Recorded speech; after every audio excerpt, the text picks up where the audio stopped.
ESPN Upstate. And away we go, ladies and gentlemen, children of age. The big show is on the radio. The Rob Brown Show starts now. Hello. Upstate South Carolina. How are you?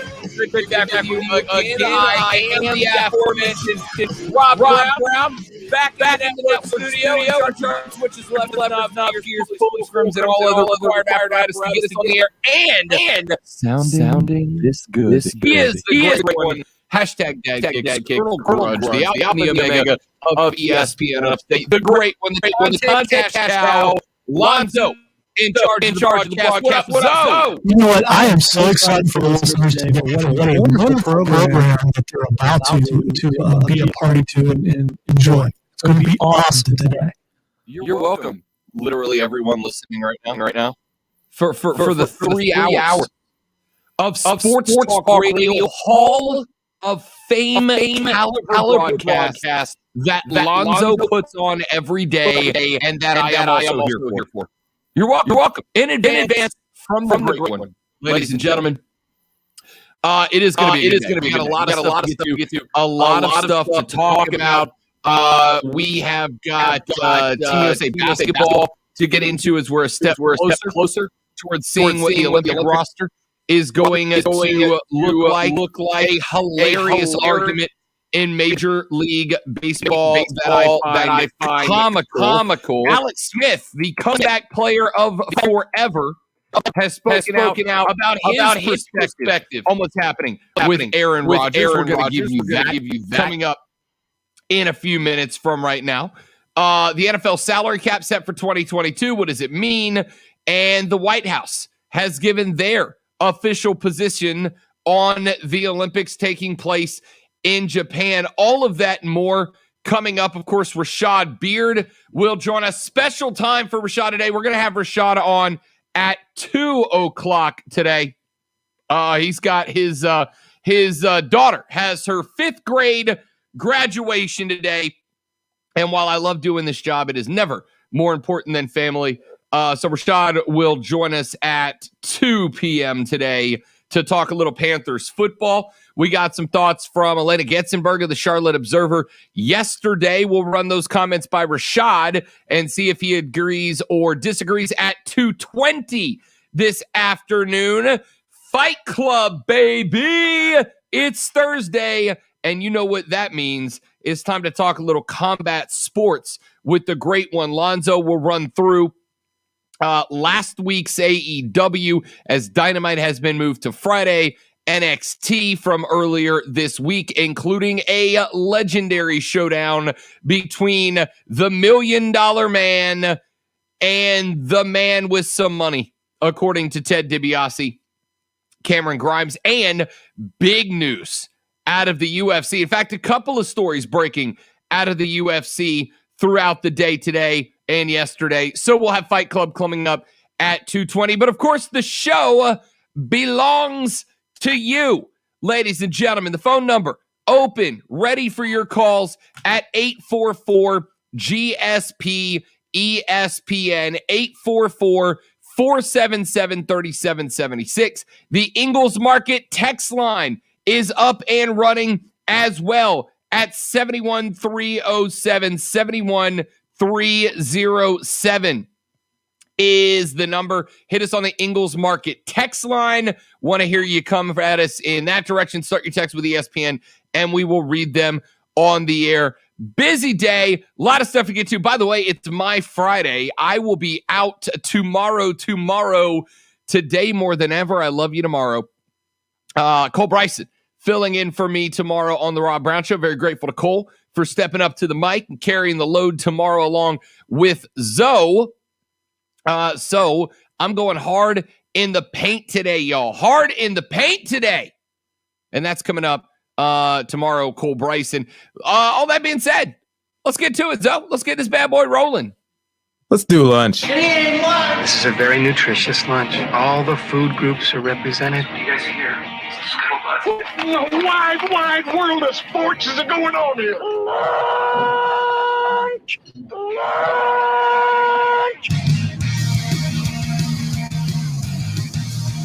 lunch breakdown, the three things you have to know before we go start talking sports with your friends, family, coworkers, or the dog, whoever you spend your lunch break with. We're not here to judge people. It's your lunch break. Do with it what you wish. We have you have our support. This will be the scuttlebutt. These will be the three things that you will be discussing at the lunch table today. Item number one to the National Football League. The NFL salary cap for the 2021 season.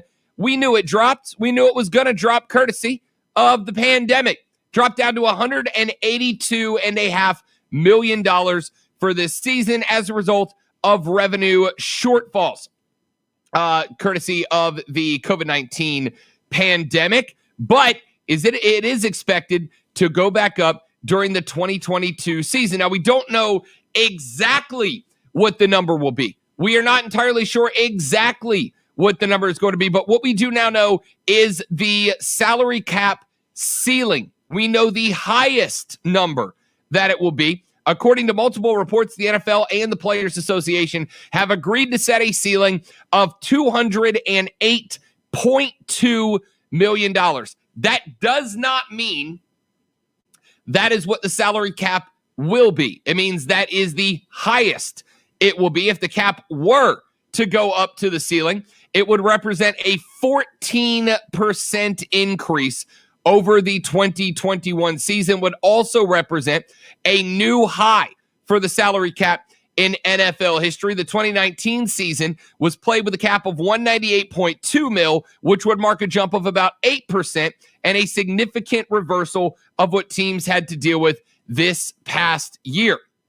Now, don't go bananas, BANANAS, because we also know that it is not likely to go all the way to the top. We know that the owners don't love going all the way to the ceiling, and while the Players Association will push it to get to the ceiling, to get their guys as much dinero as they can get, it'll likely, I am assuming, bump back around to the 2019 number of about $1.98 and some change. Probably threaten the 200 mark if I had to guess. So we are going to talk about that later on in the show, but the ceiling is set, and we now know that. Item numero dos on the lunch breakdown. U.S. men's basketball roster. We are still waiting and will likely be waiting for some time into the future, as we are now, what are we? Today's the 27th. So we are inside of 2 months away from the beginning of the 2020/2021 Summer Olympics. And we do not have a Team USA basketball roster, and we may not for a few more weeks. Obviously, interest is heightened this year because of the pandemic's impact on the Olympics, but also because Jerry Colangelo, the men's team's national director, has to select an Olympic roster amidst a very narrow window and fluid circumstances. USA Basketball will conduct a mini camp as early as July 1st in Las Vegas. The NBA Finals begin on July 8th. The possible Game 7, if it gets that far into the NBA, Game 7 would be on July 22nd. The Olympics, they begin on July 23rd. So when is the roster going to come out? Colangelo told USA Today, quote, "I'll cut to the chase because people are asking me. A lot of teams are out of the playoffs. Are you going to get early commitments from certain people? That's not the way we're going to deal with this. We have interest in all of them. There's a lot of variables, and so we're going to do inventory after the first round. There will be a number of players who we have interest in that are conceivably available after the first round. There's no rush because of the flexibility."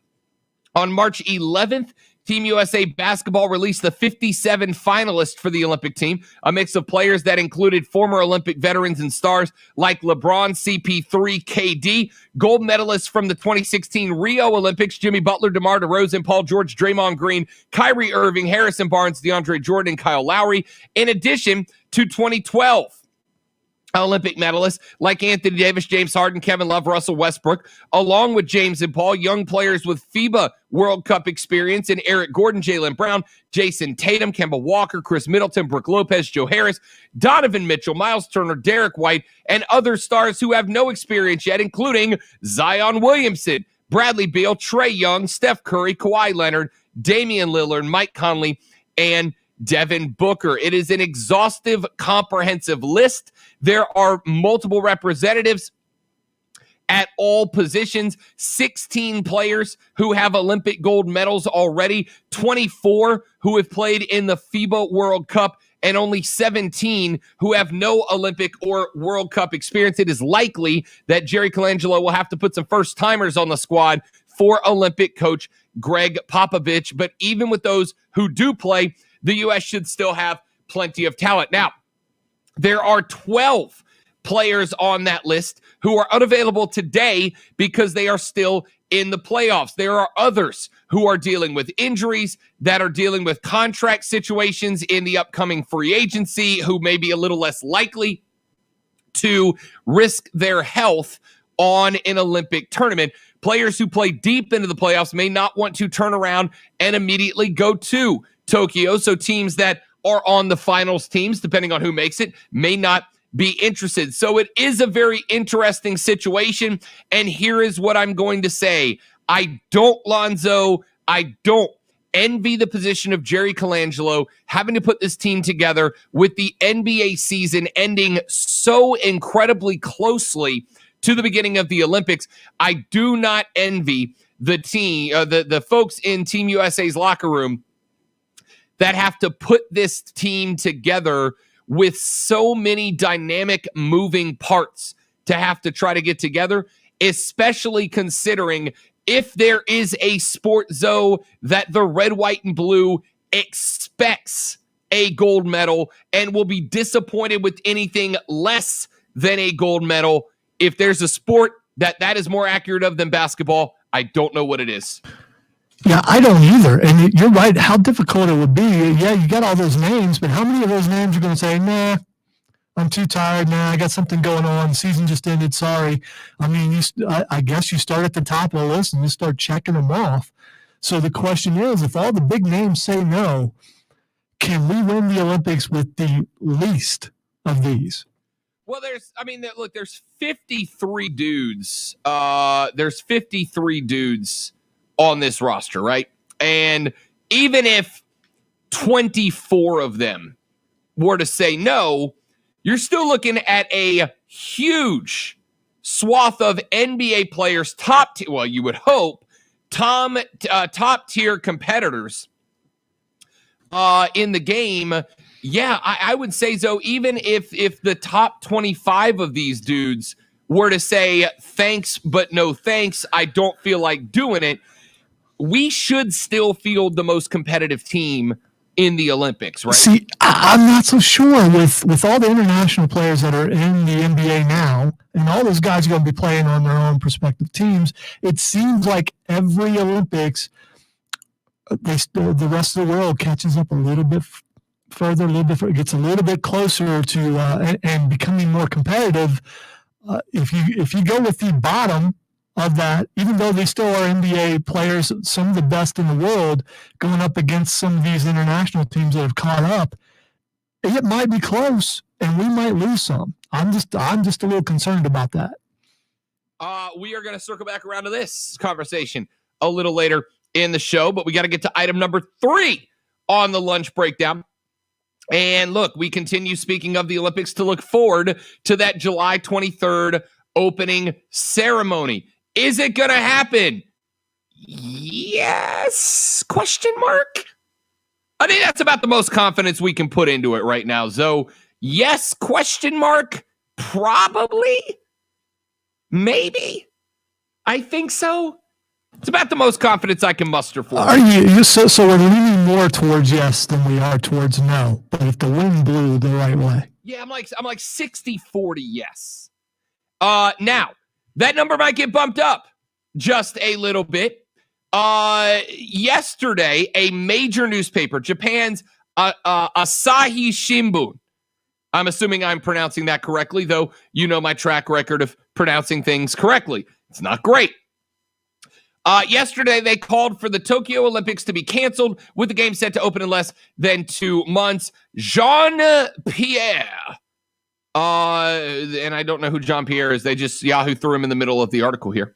Said, quote, "We respected the decision to delay the games last summer, and we understand the careful consideration the Japanese Olympic Committee are weighing as they prepare for the Tokyo Olympics just coming up right around the corner." So the government of Japan has stressed that public health remains a central priority as they plan to host the games. Tokyo has assured us that they will keep within close contact with Washington as their plans develop, and the president proudly supports U.S. athletes who have trained for the games and will be competing in the best traditions of the Olympic spirit. That came from a White House press conference yesterday, where an international reporter asked a spokesperson from the Joe Biden administration, "Are you good with the Olympics taking place in Japan?" Despite the fact that between 75 to 85% of Japanese citizens say they want it postponed or they want it stopped altogether. And the Biden administration has said, yes, we think the Olympics should take place. We want them to go on. We want them to happen. We think they can be done safely in an isolated environment and in a way that is positive for the athletes and for the world as a whole. So while the folks at Japan, the folks in Japan, the citizens of Japan are very much against this, picking up the White House, picking up Joe Biden's administration, saying, yes, we will be happy to do what we can to help the Olympics go forward. That takes that 60-40 and makes it like 68-32% in favor of the Olympics taking place. Like, it moves the needle a bit, Zoe, but it doesn't tip me all the way over into I would bet on it territory quite yet. The fact that countries are getting involved and saying they think it should happen makes me lean more towards that it's going to happen, rather than being concerned or saying, well, it's up to the host country. Instead, they're really wanting this to happen. So I think it's going to happen. So your confidence meter is at like 95, a hundo? I'm going to go 74.6. 74. You went some weird number, so why not? That's fine with me.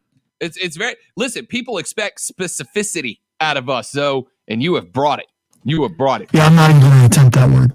All right, when we come back, we're going to have a somewhat difficult conversation to have, okay? And we're going to have a somewhat difficult conversation to have because I am a WNBA fan. I support the WNBA. I hope it continues to grow. But there was a, shall we say, collision that took place in the WNBA between a player and an opposing coach that has sparked up some controversy. And as somebody who wants the WNBA to grow, this isn't going to help. I know if you're not a WNBA fan, you're not interested, but I think you might be. And you'll see why when we come back. I'm Rob Brown. He's Lonzo. The Rob Brown Show rolls on. This is ESPN Upstate.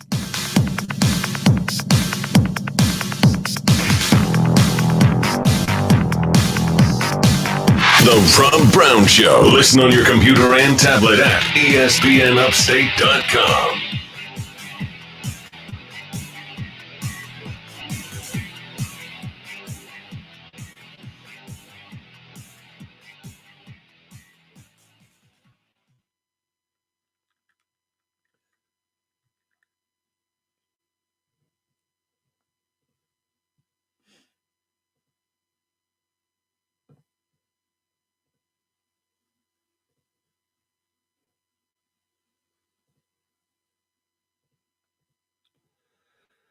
Would like to thank my little brother for popping into the feed to make fun of me while using a profile picture with the Greenville Triumph USL League One Championship trophy.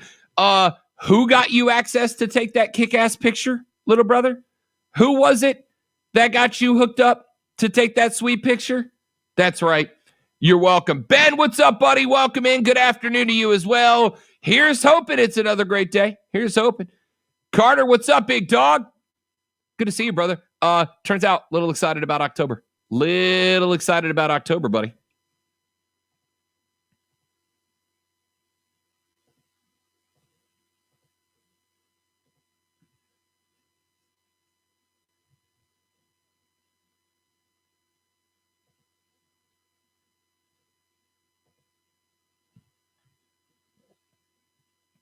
Steven, welcome in, Big Bavella. Good to see you, buddy. Appreciate you popping by. As always,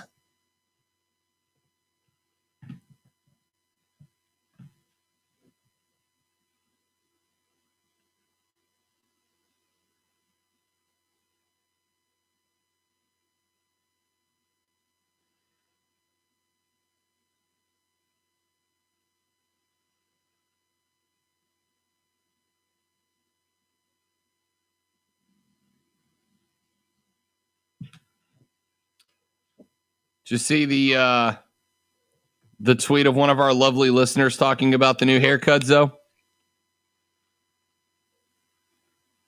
I was wondering why I saw Elvis out of the corner of my eye.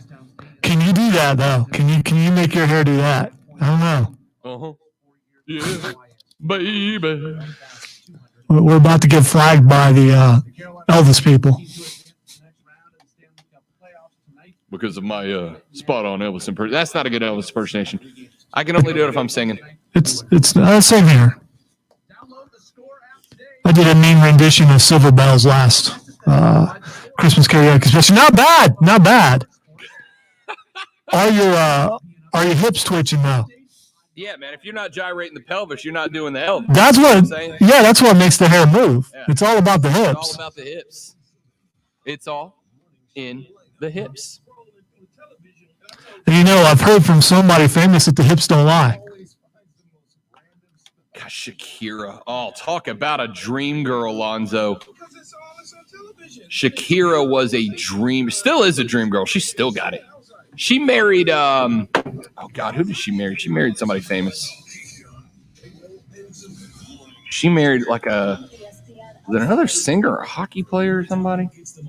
A soccer player, Gerard Piqué, that's right. Oh, okay. So it's just a soccer player. Just the world, one of the world's top, well, at the time, 5 or 6 soccer players. Gerard Piqué. Josh, what's up, buddy? Welcome in. Welcome to the hangout, my man. 1 minute.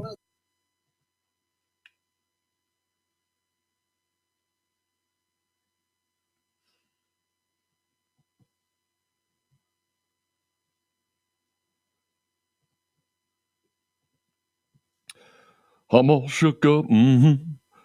Yeah, baby. That's like a B- Elvis, though. Like a B-. Because when you do Elvis, you just got to do it, man. And I think you're holding back a little bit. I wasn't doing the lip thing. You gotta quiver the lip. Yeah, baby. That makes all the difference in the. Start thinking about cheeseburgers. You'll get there. Filtered sports talk every weekday noon to 3. This is the Rob Brown Show on ESPN Upstate. You ever had a banana peanut butter sandwich, though? I assume you have. Of course, but I like mine on toasted bread. I'm not mad about that at all. Not mad about it. I got the I went and saw my boy Aaron today and got the chop up cleanup, and it's been said on the stream a couple of times that I apparently am rocking an Elvis-esque look today. You know, I got it a little short on the side, standing up a little bit on the a little Elvis. Yeah, baby, I'm all shook up. All right, so conversation going on in the WNBA.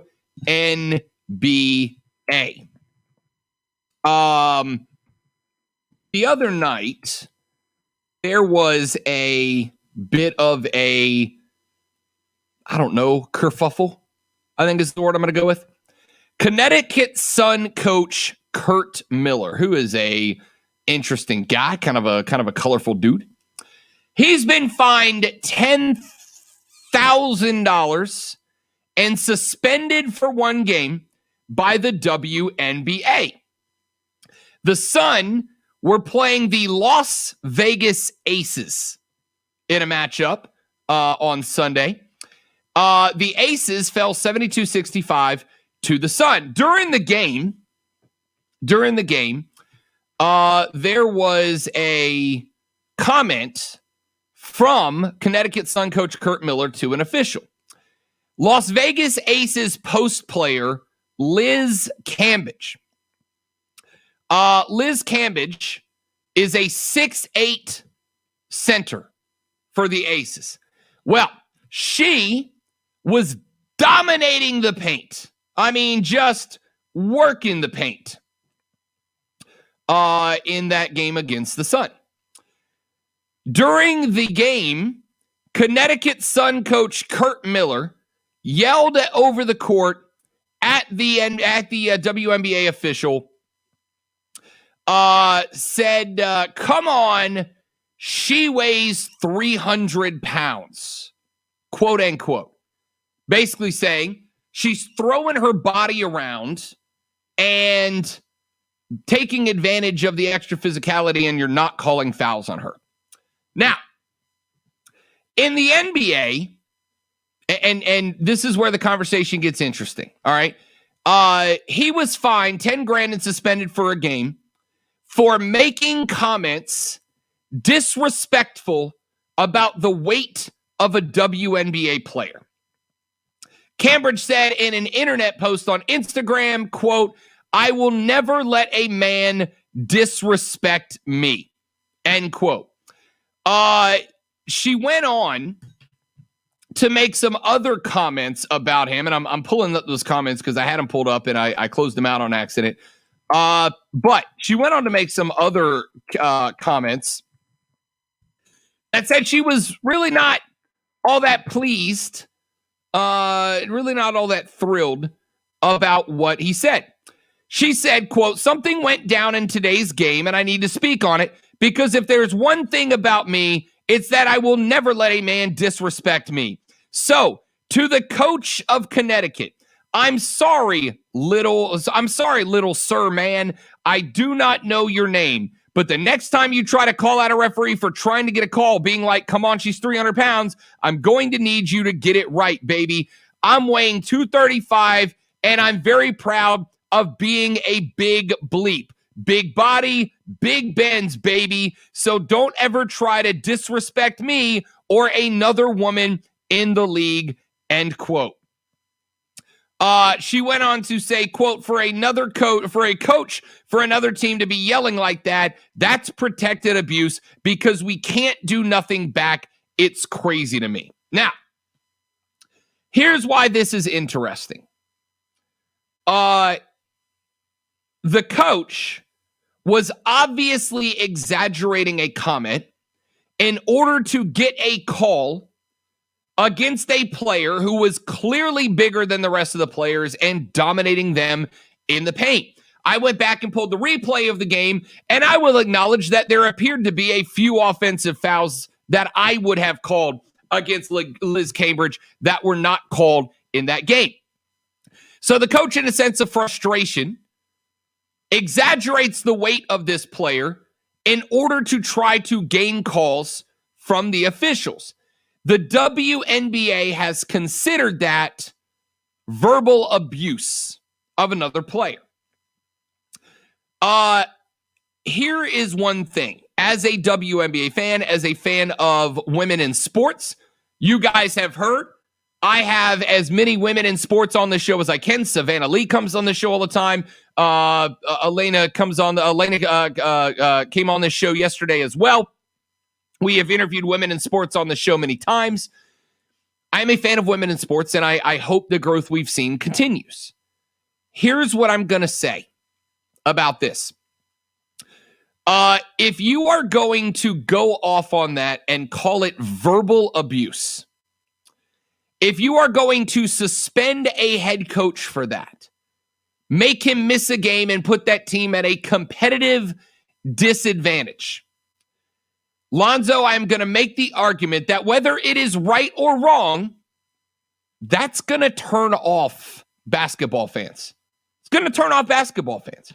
If you are putting a team at a competitive disadvantage because a coach said, hey, she's bigger than the rest of the players, and you are letting her get away with fouls simply because she is bigger than the other players, basketball fans are going to be turned off by that at a point in time where the WNBA really has started to get coverage, started to get attention in ways that I don't think they ever have before. You are seeing them pop up on ESPN more than ever before. I have heard conversations about the WNBA on sports talk radio nationally like never before. The PR campaign that they have run has worked well. But if you are going to put a team at a disadvantage because a coach said, hey, she's 300 pounds. When she goes to, what did she say she was, 265? I think she said she went about 265. I think she said 235, actually. 235? All right, yeah, she said she's 6'8", 235. Clearly, it was an exaggeration to prove a point on the basketball court that she was not getting calls against her that other players would have. I understand the desire to protect female athletes from harassment, and I think it's a good intention. But when you get to the point that you are treating them like flowers, like delicate little flowers, instead of treating them like the world-class athletes that they are and you want them to be shown as, when you start knocking a team because the coach had the audacity of saying, hey, she's bigger, when she clearly was, and when you have the player respond to the coach by saying, little sir man, I don't know your name, I'm a bad B, big body, big Benz, big B, and there is no repercussion because you don't want to offend the women who are there in that league, it is not going to help you grow the game, Lonzo. It is not going to help you grow the game because when I watch the WNBA, I want to watch an equal basketball game to what I see with the NBA, and this makes those women come across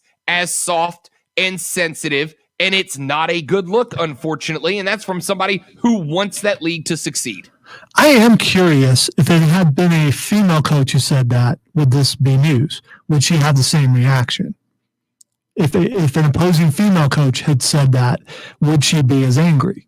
And I'm also thinking of how often their male counterparts in the NBA get dogged about their weight. How many times have we heard that Zion Williamson needs to lose weight? Does Zion have to have a press conference and get upset about it? Right. How many times did Shaq throw his weight around? How many times did people talk about how fat he was? Dude, people used to call Barkley a fat slob on the court loudly all the time. And granted, that was a long time ago. But as a Pels fan, I can tell you I heard people calling Zion. You ever seen Zion with a shirt off? Zion is yoked, son. And I heard people talking about his weight constantly coming into the season. Zion's fluffy. He's big. He's fat, not in playing shape. He's fat. I don't recall seeing Greg Popovich get tossed for a game, right? I want the WNBA to succeed. I want it to thrive.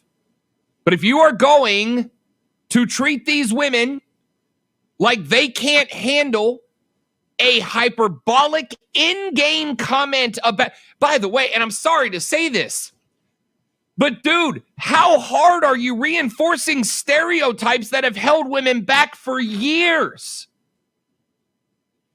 All women care about is their weight. It's a dumb stereotype, and you just reinforced it by saying that this young woman was so put off by a comment about her playing weight while playing that I know there are chauvinists out there right now going, I cannot like this league because these women care more about comments about their weight than they do basketball. You are reinforcing a negative stereotype about these female athletes that are already having enough problems trying to get on level footing with the men.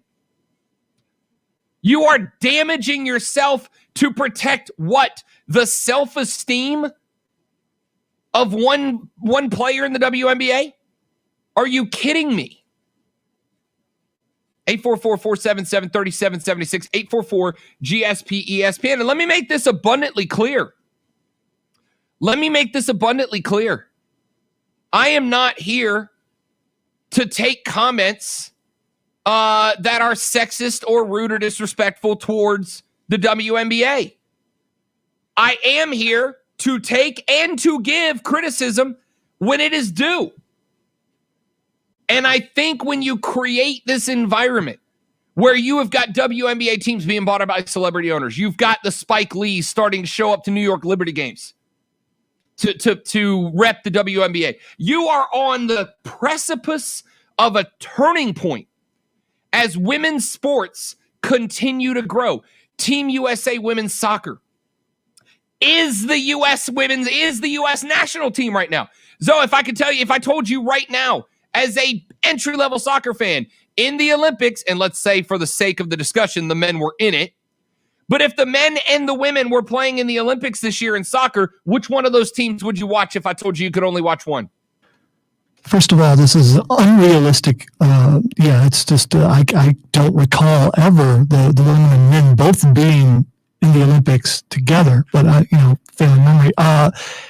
If they were, I still would watch the women. Correct. But that has more to do with the women actually win. Yes, we will watch women's sports. I promise you we'll watch women's sports, right? We will. And here's an opportunity for the WNBA to show massive growth. The NBA has invested in them. Major businesses are investing in them. Celebrities are investing in them. They're getting more airtime on national broadcast outlets than ever before in their 25 years of existence. And you are going to set that back a few years by suspending a coach and finding him a chunk of cash because he said, "Come on, ref, she's 300 pounds. That's it? That's all it takes to set you off? Oh, and then not find the woman when she calls him, "Hey, little sir"? Is that not? I'll tell you right now, if you walk up to any dude in a bar and you look him in the face and go, "What's up, little man?" That's an invitation to go, son. That's an invitation to step outside and figure this thing out. If you ask for special treatment, if you coddle and you separate the way that WNBA players and NBA players are treated, you are going to lose some of the growth that you've had. Let's take a break. When we come back here in just a minute from right now, Christian McCaffrey has spoken out about his health, his injuries, going into the OTAs with training camp just around the corner. What does Run CMC say about that? We'll talk about it when we come back to the Rob Brown Show. This is ESPN Upstate. The Rob Brown Show.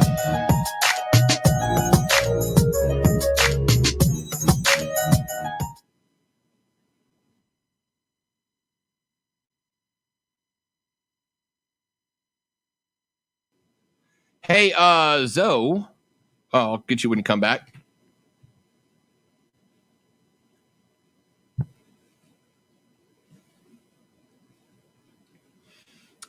Josh, where did you get the haircut done? I go to Oxford Barbershop, which is right off of E Street? What's the street I live on? Hang on. I'll tell you. Anyway, I go to Oxford Barbershop, which is on hang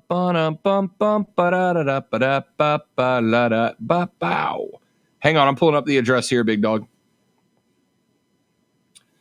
It is on Perry Avenue. No, it's not. That's the other one. There's two of them, I believe. Here's the one I'm looking for. East North Street. It's on East North Street. 1633 East North Street in Greenville. My buddy Aaron is the dude who chops up the lettuce for me. Aaron's phenomenal dude. Go tell him I said to come see him. Phenomenal guy. Appreciate his effort because my hair is it's very important to Lonzo and I that we have good hair. Stathakis says Rob Presley hipster Elvis.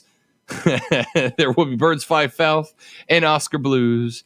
If I can dream of an IPA that I could drink. Stathakis coming through with the lyrics. Love it.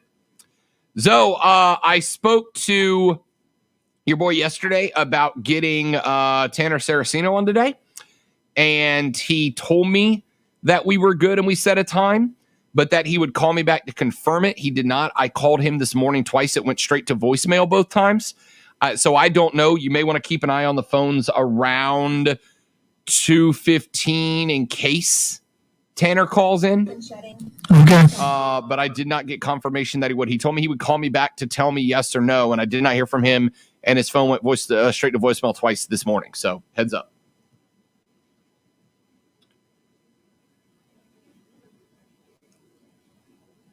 I was wondering why you didn't mention it. Yeah, sorry. I meant to tell you before we went on the air. But yeah, I did call him yesterday, and we set it up for – I was going to set it up for Fight Club and then let you do the actual content of Fight Club in the 4:30 segment.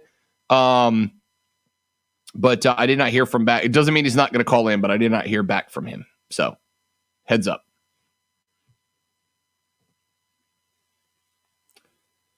As most of the women I have dated will tell you, Lonzo, for being a guy with a communications degree who works in communications, I'm not great at it. But I did call and get it set up, Zoe. Okay. So don't think I wasn't thinking. Well, you also kind of put it in the promo, so that's why. Yeah. I actually listen to that before I put it in. Usually, Probably for the best. Probably for the best. 30 seconds.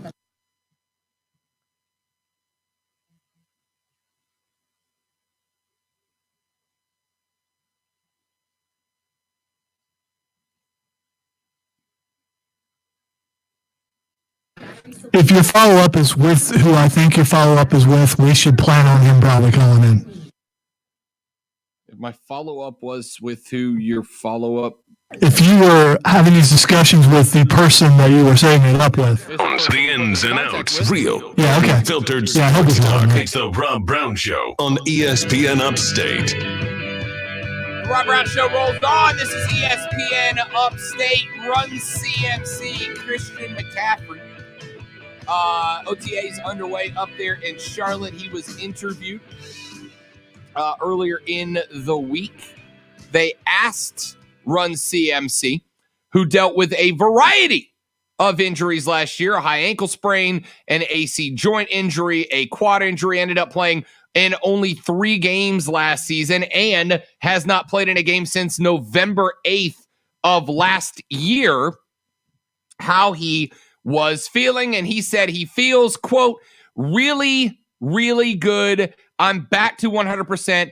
I'm healthy and ready to roll. Of course, CMC, the best player on the squad, and Tuesday's OTA workout showed a glimpse of what he is capable of. According to Jonathan M. Alexander, who's got an article up that just went up a little while ago on Yahoo Sports, said that McCaffrey looked healthy. There were 2 occasions during the practice when he caught a pass and went one-on-one in open space with a linebacker and won each battle, including one against linebacker Shaq Thompson. Of course, they are relying on Christian McCaffrey to be good to go in order to help the growth of new Panthers quarterback Sam Darnold. Darnold said after practice, Christian, he's different. He can do some freaky things on the field. He's fast. He can run routes. End quote. Asked how he got it all put together, McCaffrey said, quote, I know how to train. I know how to take care of myself. Sometimes you just get unlucky. As much as I would love to prevent those, sometimes freaky stuff happens, but I'm completely moved on to this year. My mind is good. My body is even better, and I'm fired up, end quote. So that's, I was going to say that's good news, Lonzo, but let's be honest, that's best news. That's the best news. That's the news that has to happen. We talked yesterday with Elena Getzenberg, and I said the same thing to her that I said to Rashad, and both of them agreed, which is this is not the Panthers' year, but it is the Panthers' year to open the door and be ready to pounce when the NFC South goes back to being a wide open division, which it will when Tom Brady bails out and finally retires. They need to, this year is the year to put the key in the lock, get it twisted, put a hand on the handle, and get ready to floor that door open when Brady bails. They need Christian McCaffrey to be good to go in order for that to happen, Lonzo. So to have him back at 100%, if he is, and I have no reason to doubt him, though of course for OTAs he's going to say the best thing. But in order for the Carolina Panthers to have the key in the lock and the door on the door handle, though, he has got to be ready to be him. Yeah, and I've seen him in training camp for a couple of years, up close and personal, and of course he's going to be ready. I saw from the first year to the second year how much muscle he put on and how big he looked and everything. This dude's if he says he's ready, he's ready. I think it's funny how you keep saying, and other people are saying this isn't their year. That's the best time to sneak in there. I mean, what are your expectations for the Panthers? If Sam Darnold plays decent, I expect them to have a shot at a wild card, especially with there being extra slots this year. That's what I expect. I don't expect anything other than that, but I expect them to have a shot at the wild card. Yeah, I think wild card's the ceiling, right? I think wild card's the ceiling. I think that's if everything goes perfect, the wild card's the ceiling. It won't be easy. Atlanta's got a new coach. They got rid of the one thing that I think was holding them back. New Orleans is still a really good team. It's just going to come down to whether Jameis/Taysom, either one of those guys, can find it, whatever it is. So how many teams from each conference make the playoffs this year? Oh, it's we're back to a regular bracket. You got 4 divisional winners plus a pair of wild card teams. So I'm trying to think of how many NFC teams are a lock, and I don't think there's that many that are a lock. That means I think they have an opportunity to sneak in there. Well, the problem with the lock is I think I'll say 2 of the divisions have 2 of the NFC divisions have a lock, right? Do you want to make the argument that? Do you want to make the argument? You can say Tampa Bay. I was going to say that anybody but Tampa's going to win the South. No, I don't want to make that argument. Neither do I. I think Tampa is a lock to make it out of the NFC South. Out of the NFC East, you're going to have one winner: Dallas, New York, Philly, or Washington. I don't know. I don't know. I'm leaning Philadelphia this year, but it's not a lock. Out in the NFC West, you got Arizona, St. Louis, San Francisco, and Seattle. It's going to be Arizona. It could be either one of those teams. Honestly, I think it's anybody but the Rams. Although I'm interested to see if Matt Stafford puts it together. And in the North, you got Chicago, Detroit, Green Bay, and Minnesota. You got 2 wildcard spots. So here's the problem the Panthers are going to bump into. Right? Tampa's going to win the South, which means that the best they can do out of that division is a wild card.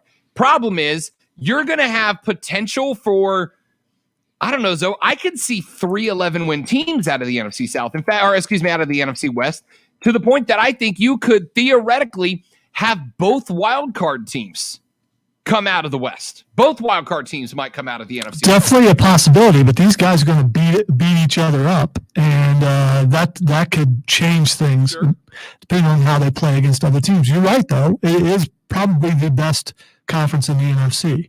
I'm just saying there are no real locks other than Tampa Bay. Yeah, I'm fine with because you could say Green Bay, but you can't because we don't know where Aaron Rodgers is going to be. Yeah, that is correct. And on top of that, we don't know what Justin Fields is going to be. If Fields is the breakout star that Mark Ryan thinks he is, Chicago might be in the mix too. But the point is, ceiling is the wild card. They need Christian McCaffrey to be 100% to get it.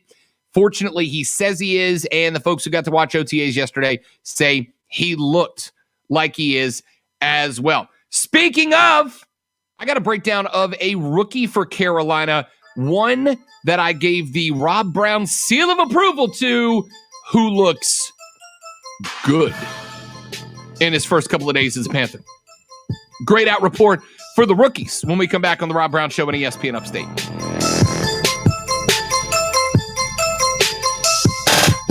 The Rob Brown Show. Got to make a phone call real quick, boys and girls, so I leave you in the more than capable hands of law. I'm going to leave your mic up so they can still hear you, though, should you wish to talk to the Peanut Gallery.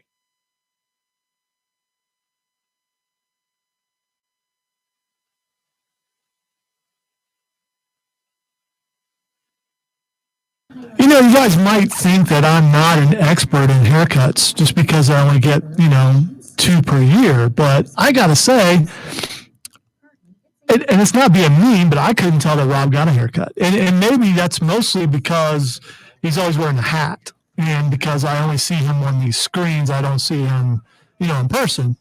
There was a year ago, we shared an office together. We still do. We keep the dust off of his side. But I couldn't tell that he had a haircut. You guys all could tell, and I could not. So it just looks like what, I don't know. I don't want to be critical of it. I just couldn't tell. Maybe that's the best thing that I can't tell. Although I was wondering when I walked in and I saw he wasn't wearing a hat. It's like, why is he not wearing a hat? Because he always wears a hat. But I want to see the front view, not the side view. It's hard to tell. I agree, Stephen. The Elvis comparison, very good. It's a very good comparison. If Elvis were a hipster, he probably would look just like Rob. No doubt there.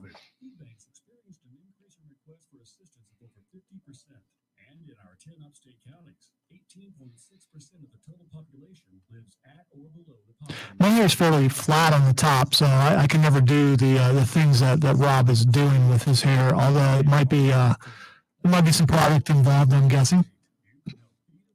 I don't think hair stands up like that on its own, but it might. It absolutely might. Now here's the real question, and you guys can carry this on into the next program if you want. Who has the best hair out of the 2 hosts on ESPN Upstate? Is it Rob Brown or is it Mark Ryan?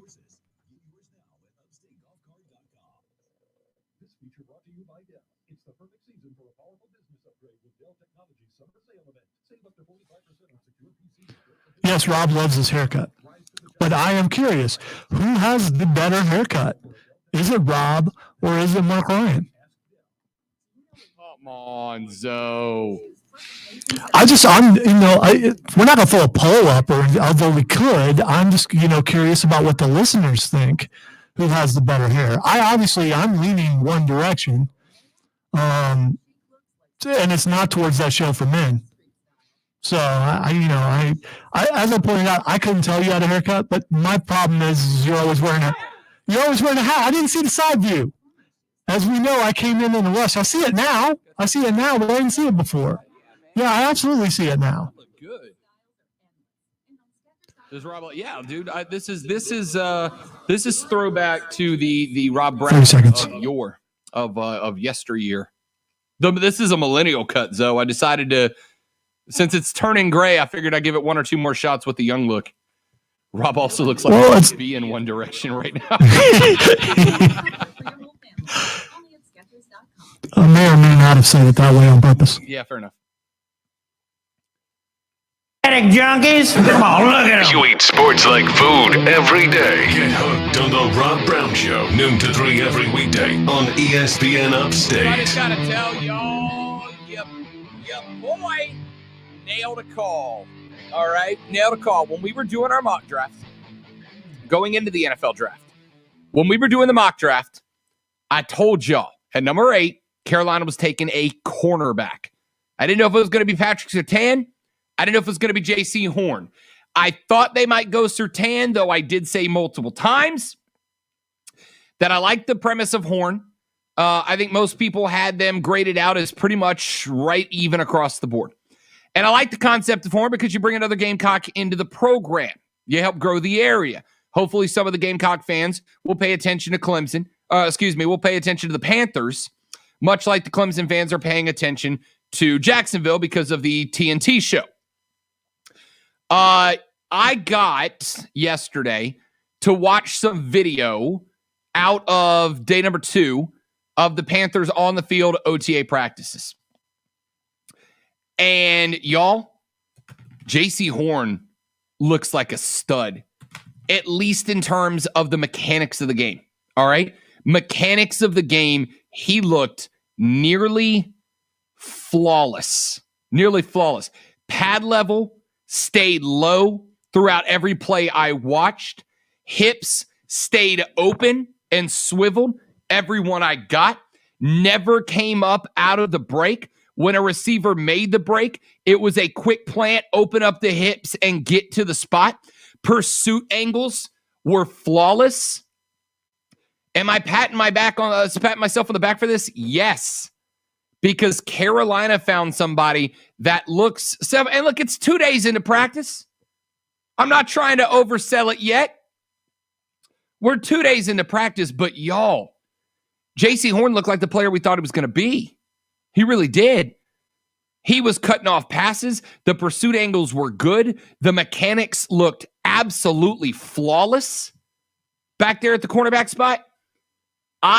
So it's not very often that I watch a guy practice and get excited about it. Like the list of guys I've watched practice and get excited about it. Odell Beckham Jr. in his rookie year as when practicing in OTAs and training camp, when video of him came out, I was blown away and said, this dude is going to change games, and he did. There were a couple of defensive linemen over the years that did that as well. When you get to those positions where fundamentals can make or break you, I'm looking for the guys who have it. And J.C. Horn looks flawless through 2 days of practice so far. He might be a star. That was a good pick for the Panthers. Told you. 2 hours left. We hit it hard when we come back on the Rob Brown Show. Rob Alonzo, you. This is ESPN Upstate.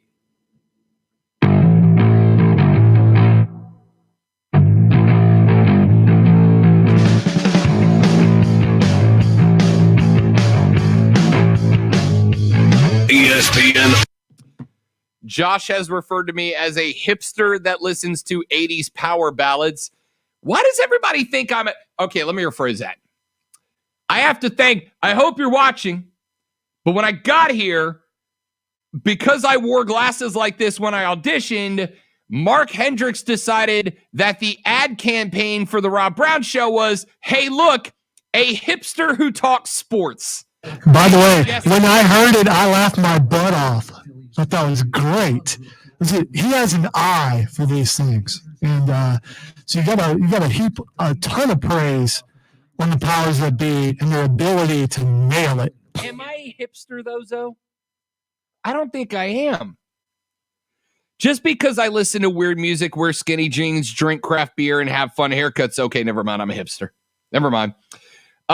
Between me and Marks, the Thackus says Rob has the better flow between the two. Yeah, obviously. And Josh says, definitely Rob Brown. Mark Ryan, same hairdo all the time. Yeah, of course I got are you kidding me? That's not even a competition, man.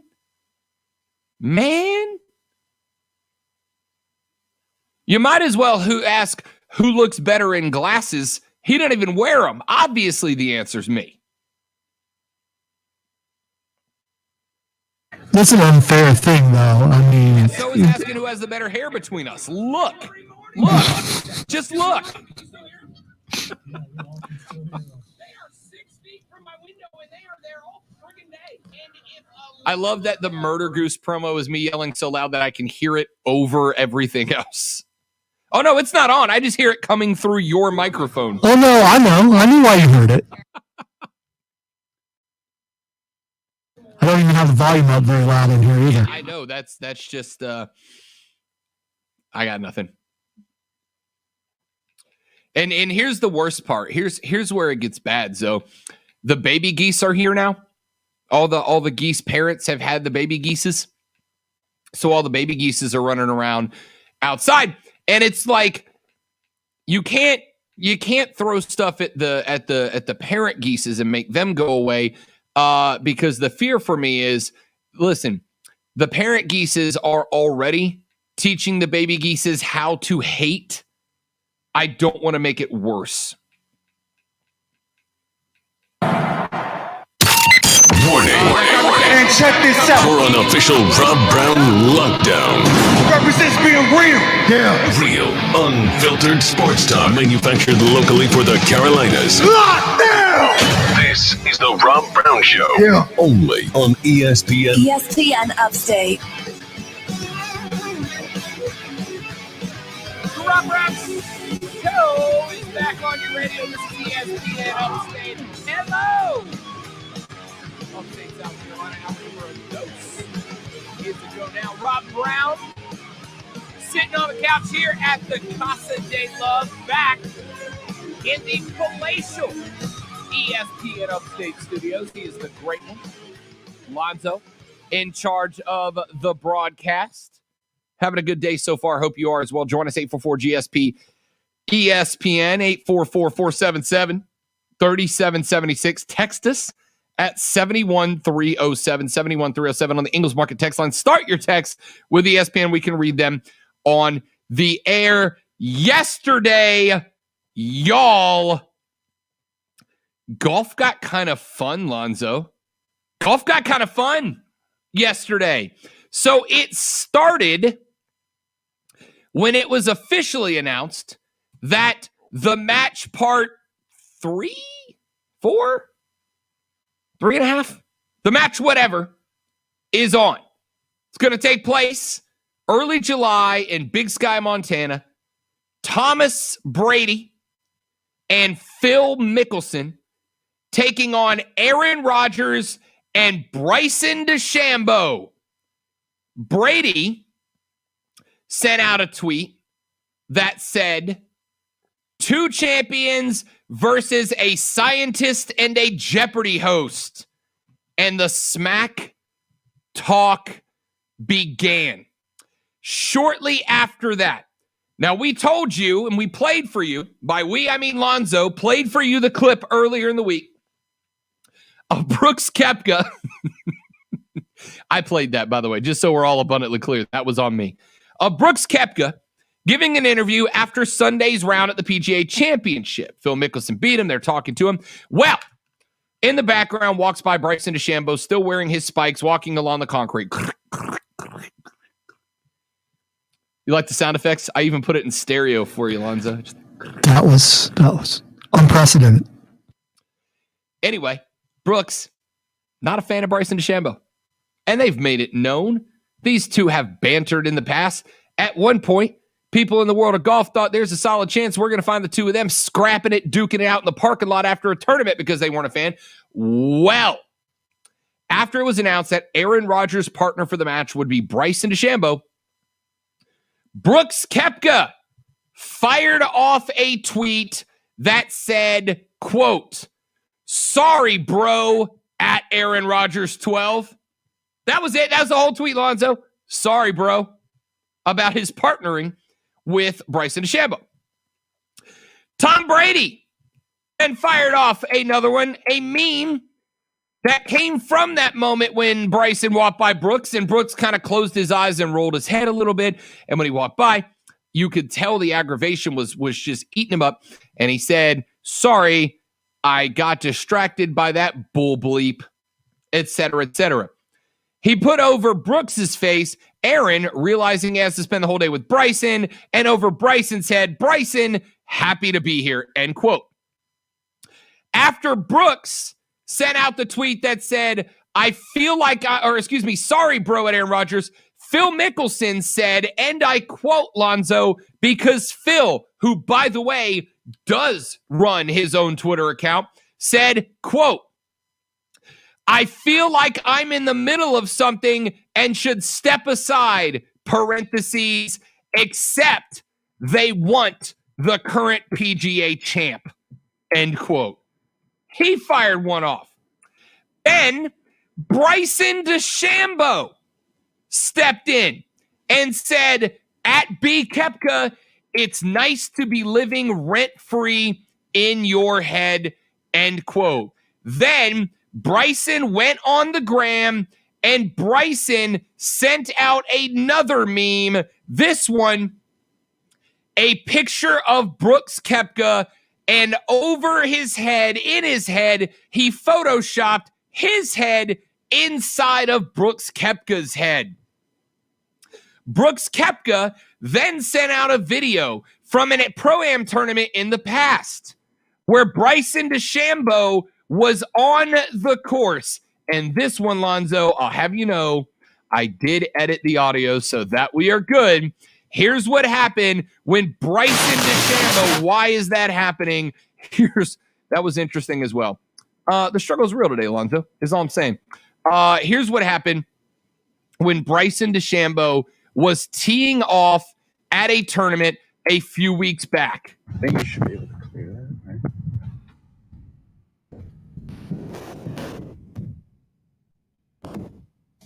All right, Brooksy.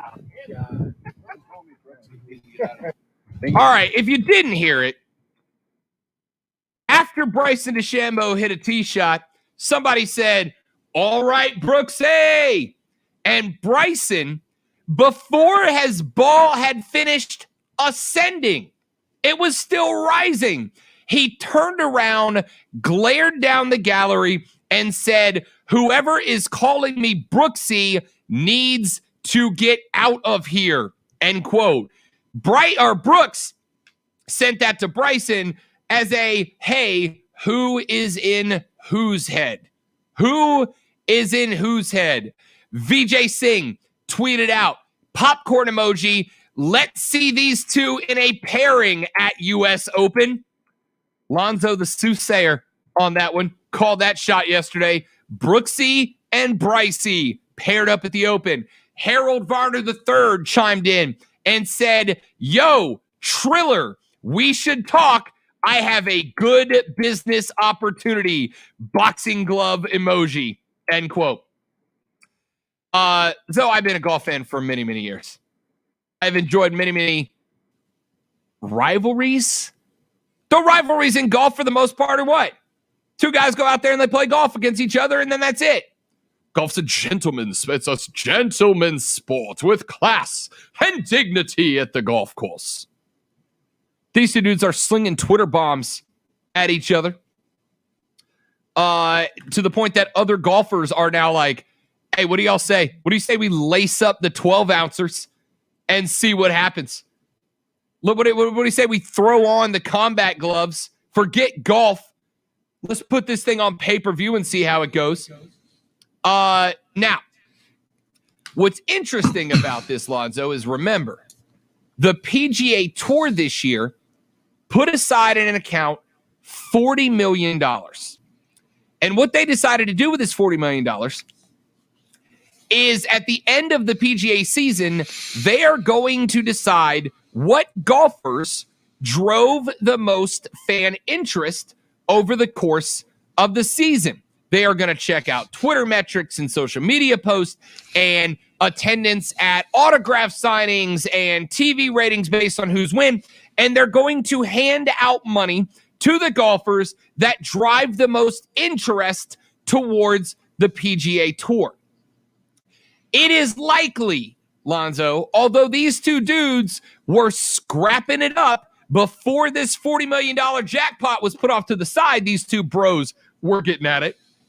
It is likely they both recognize this as a good opportunity to go try to earn part of that $40 million and use the rivalry as a built-in firecracker to draw attention to that cause. And Lonzo? This is funny because I was just, before you told me this, I had no clue about that. I was going to start this off by saying in case you didn't know, I'm a professional wrestling fan. And this has professional wrestling written all over it. Except for some of the writing's a little bit better than what professional wrestling has been lately. The fact that there's money involved, this cements what I was going to say and what I believe, that this is all a show. And now we know there's money involved. And I was going to say, and I'm still going to say, these are two of the bigger names, up and coming, whatever, Absolutely. in golf. And they're trying to get attention to the sport. that is snooty and has a certain kind of reputation that wouldn't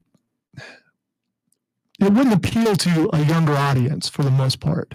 But now there's shots being fired. There's, they're talking smack to each other. Now they're suddenly paired up at the, this is made for TV.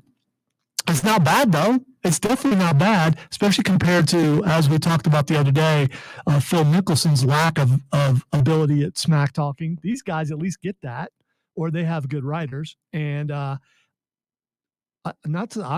down for all this. I love this. This is great. I think this will have the effect that they want it to have. I think this absolutely will draw some more attention to golf. And who knows? What would really sell it is if we had some, I don't know, a little bit of pushing and shoving.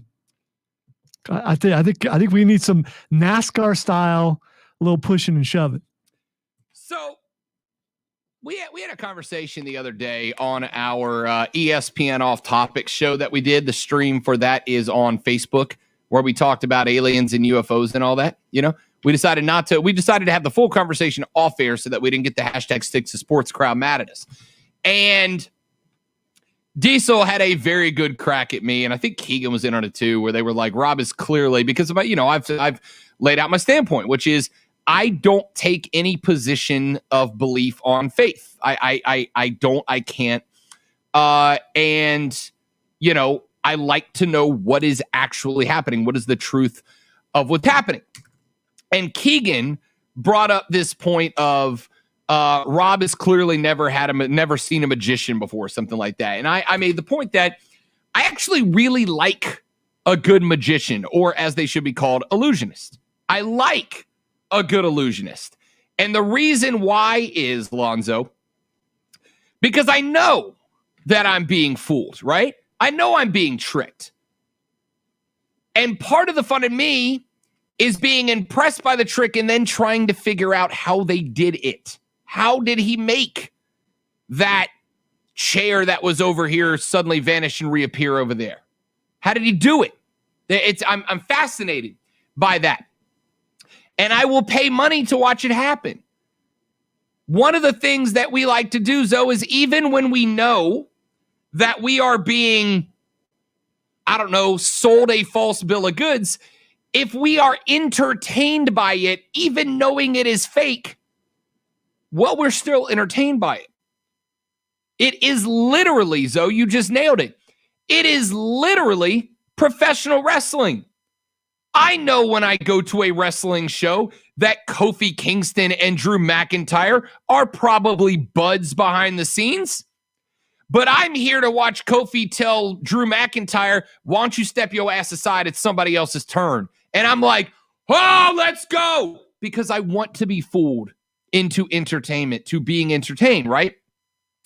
That's literally what's happening here, isn't it, Zoe? It's literally what's happening. Brooks and Bryson, who, by the way, genuinely don't like each other. That part I know, because they have been butting heads on the tour for a while. And he might be getting paid for it, Zoe, but that look of disgust on his face. All right, was it announced that was happening before the video came out? Yeah, the $40 million prize was announced. No. I'm talking about the matchup. The match? No, it had not been announced yet. They just announced that. That's just the promo setting up the match. That's all that was. That's the promo setting up the match. Brooks isn't involved in the match. It's just Bryson. Brooks isn't there. What I think happened is, look, these two dudes genuinely don't like each other. They have been butting heads on tour for a few years now. All right. They have had words before on the course during tournaments. That's not new. I'm going to throw out a prediction here. I hate to interrupt you, but I'm going to predict that Phil will suddenly come down with an ailment or something, and Koepka shows up and be unable to participate, and that will be your matchup. Phil limps out to the putting green on a cane and a big gold necklace and says, "Listen here, brother. Unfortunately, I've not been cleared by medical personnel, so I got my own replacement." And then the golf course goes dark. pyro starts shooting out from the clubhouse doors. I Am a Real American starts playing, and Brooks Koepka starts walking through the sparks out to the driving range to get warmed up. I'm here for it. But even if it doesn't happen, damn, sports are entertaining, aren't they? Like that look of disgust. Let me ask you this. So to me, that look of disgust, unless Brooks has a future in the movies when his PGA Tour is done, that look of disgust was genuine.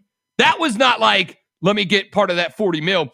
He genuinely doesn't like the guy, but I think they probably both have this unspoken thing of, look, dude, I don't like you. You don't like me. We are not going to like each other, so we might as well work together to cash in on not liking each other. Do you have a relationship with one of your friends, and I'm sure you do, where you guys are just always going at each other? I mean, just down and dirty, talking stuff, saying things that you would never say to another human being, along with the look that goes with it, and secretly you guys are the best of friends. Yes, but I'll tell you what I also have, Lonzo. I also have, and I got to be careful about how I phrase this. I have got a group of friends that I've been friends with for many years. And inside that group of friends, there is one other dude, and he and I do not like each other. We didn't like each other when the circle of friends came together. We don't like each other now. But it's a group of like 6 or 7 amigos, right? And we both realize that I really like these other people, even though I don't like that guy. And he's in the same boat. I don't like Rob, but I like all these other guys. So we openly talk junk at each other. And it's one of those things where we go, oh, yeah, you suck. Ha, ha, ha. But you know for a fact we're only laughing so that the other 6 in the group don't try to split us up and pick winners and losers, right? We don't like each other. I don't like him. He don't like me. We never have. We don't get along, like on a personal level. But we also understand that for the benefit of both of us, it is better for us to just get through and not interact individually. But when we have to interact in the group of friends, we talk junk to each other and we just kind of laugh it off, even though both of us know we don't like each other, right? That's what this is to me. Brooks doesn't like Bryson. Bryson doesn't like Brooks, but they both know that it is in their benefit to publicly talk junk about each other and profit off of it. It's better for them that way. And I'm here for it. Golf and other sports, take notice. If you can create these sorts of rivalries, this sort of conflict, people are going to watch it. Quick break. We're back after this. Rob Alonzo, you. This is ESPN Upstate.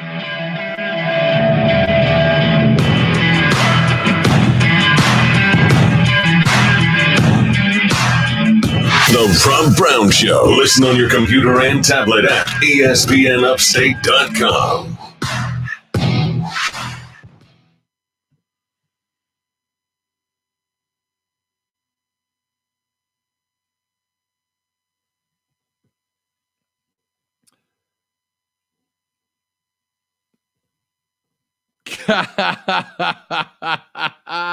You're probably not wrong, Keegan.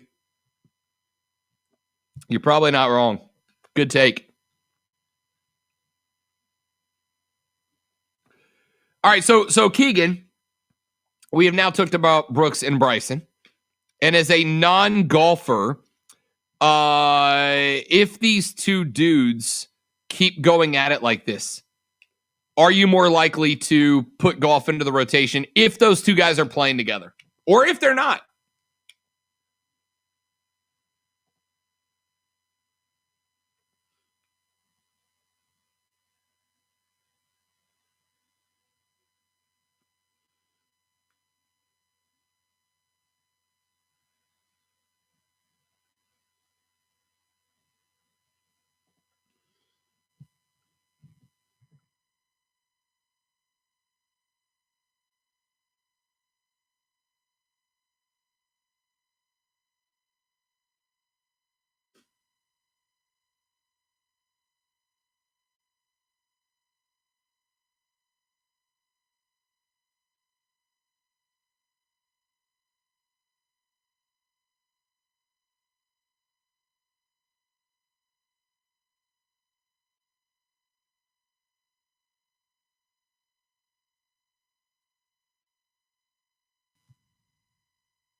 If I know either of them are golfing, I'll definitely have it on my secondary screen just so I can know what they're talking about on Twitter, where otherwise I never would have even cared. Yeah, I think that's it, man.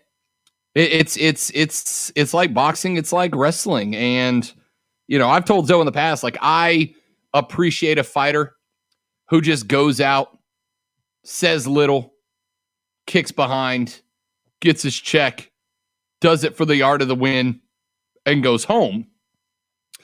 But considering this is such a break from the norm for golf, so I can't help but be entertained by it. It's very Happy Gilmore-like. Mm-hmm. The price is wrong, Bob.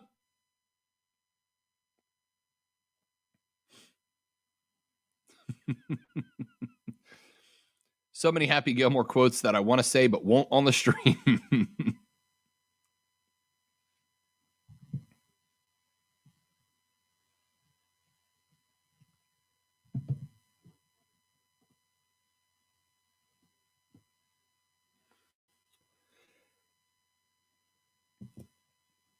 At ESPN, Rob, did Lonzo just come out and admit he actually loves Mark in private? End quote.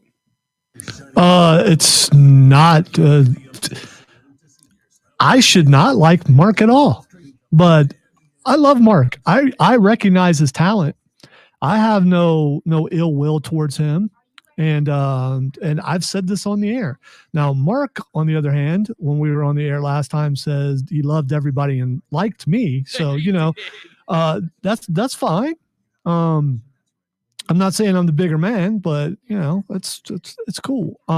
You also need to understand that I love my job. In order for my job to succeed, everyone on this radio station needs to be successful, get good ratings, get advertising, get all that kind of stuff. So even if I were someone who hated someone else, which I do not, I would still wish them success so I could continue to do what I'm doing for a living.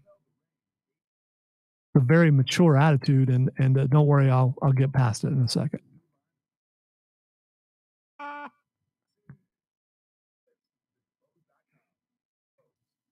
And I probably shouldn't say this, others have encouraged me to not like or love Mark Ryan. And there's just something about the annoying little brother that I just, he's still your annoying little brother. He hates being called the annoying little brother, too, by the way.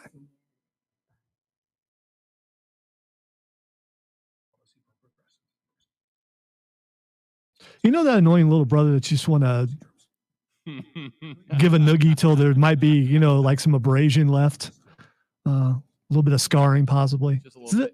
That annoying little brother.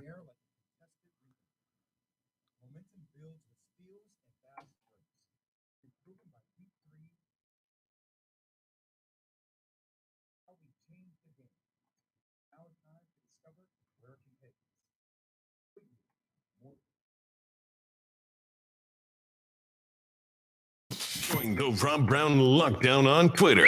Tweet at The Rob Brown Show on the Upstate Sports Leader, ESPN Upstate. The Rob Brown Show rolls on. For those of you that tuned in at 1 o'clock to hear Rashad Beard from the Panther Nation podcast join us, he will be joining us at 2 o'clock today. He had his daughter's 5th grade graduation, so asked if we could push back to 2, and the answer was, yeah, of course we can, man. Of course we can. Family first on this show.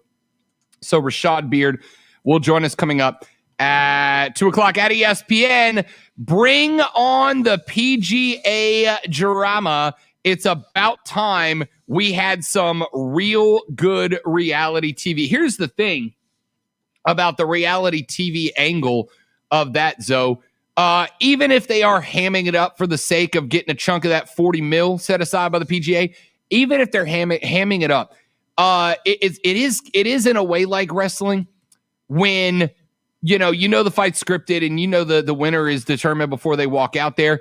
But when two guys in wrestling don't like each other in real life, right? When they don't like each other in real life, that match becomes a little bit more fun because they're going to be really hitting each other a little bit harder. It's kind of like that.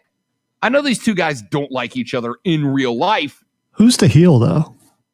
Oh, well, I don't know, man. Like, everybody wants to say Bryson, but Bryson's the bad guy because he decided to use science to figure out how to hit the ball better, faster, harder, stronger, longer.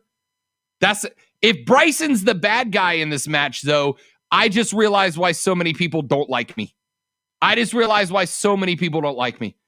If deciding to utilize science is the right way to figure out how to best win, then I get why so many people dislike me as a person, right?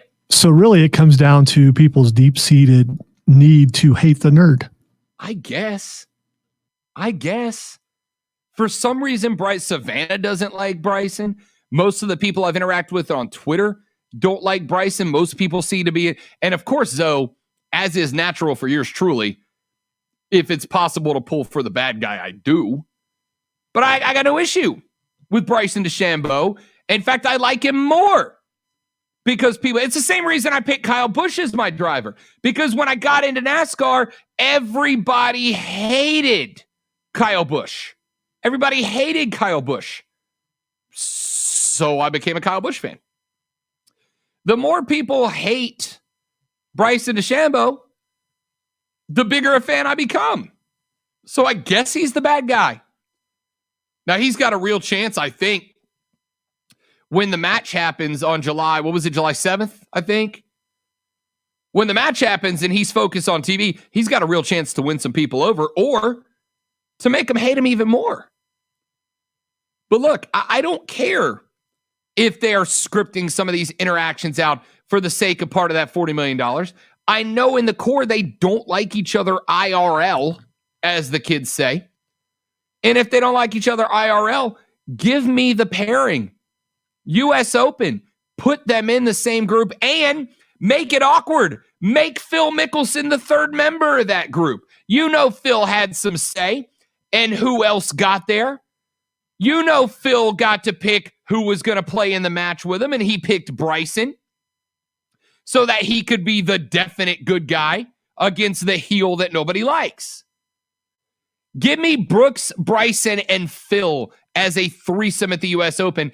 And if the PGA Tour, if the U.S. Open, though, if they have the stones to pair those three guys up, is that not immediately must-watch television? Even for golf, that is compelling TV. Will they go over the top cheesy and have some Rocky music playing in the background and, some really just here and there? Walkout music for golfers. Why not? Why not? Also up on the tee and Bret Hart's music hits as Bryson comes out of the clubhouse. I'm for it. Is he Canadian? I didn't know if he was one. He might be Canadian. No, it's just the first wrestler with the sickest drop into a song I could think of. Oh, okay. That guitar slide down to start that riff is still all time. Still pop, man. All right. Keegan says, wasn't Brooks more of a heel before Bryson got popular? It's almost if he wants to go from heel to babyface. Hey, man, we got a face turn.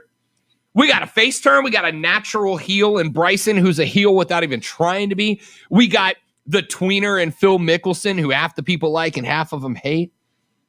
It's just a great storyline, man. It's just a great storyline. I like Mickelson, but I'm not rooting for him in this. So because he's paired up with the ultimate heel. Oh, that's right. So you're forget the dude out there that's showing the old dudes can still do it.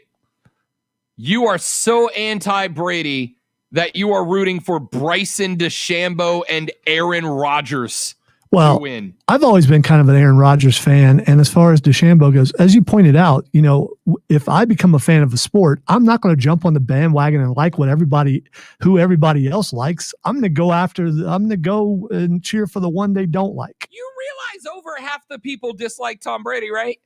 Like the popular opinion is to dislike Tom Brady. I don't know. Not in this audience. Seems like a bunch of Brady fans here. I seem like to be the only one who's anti-Brady. All right, text line 71307.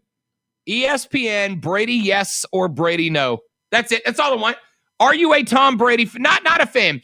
Do you like or dislike Tom Brady?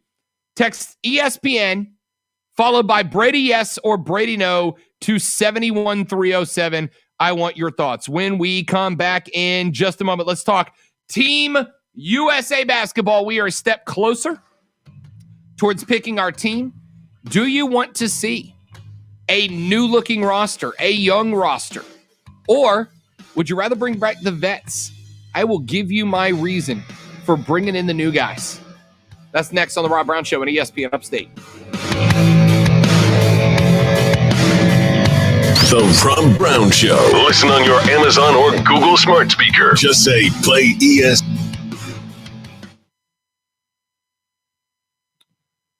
I'm hitting the restroom real quick, boys and girls. I'll be right back. Zoe, you're in charge. Have fun.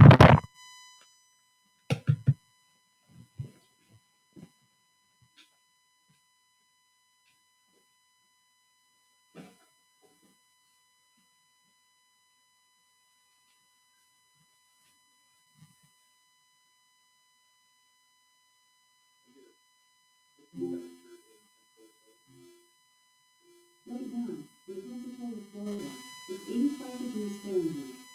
Tonight, expect a low of 73 degrees.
No, Steven, I click off the camera when I have to stand up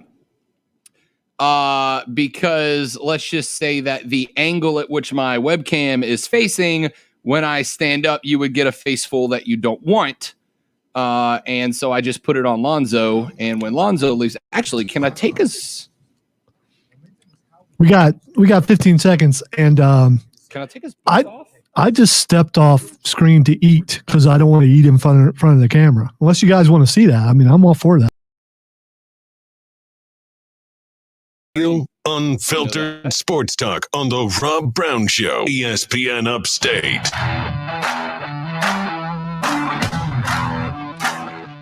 The Rob Brown Show back on your radio. This is ESPN Upstate. Rob, Lonzo, and you. So Jerry Colangelo is directing Team USA basketball alongside the USA's coach Greg Popovich. Pops from the Spurs is in charge. And by the way, text question, I'll give you some results coming up in a minute, but I want you to text to 71307 on the Ingles Market text line. I want to know, are you pro Brady or anti Brady? Do you like Brady or do you not? Zoe said that he feels like we're in a pro Brady area. I want you to text ESPN Brady yes if you are a fan, or Brady no if you are not. We'll take a look at the text line results coming up at the end of the segment.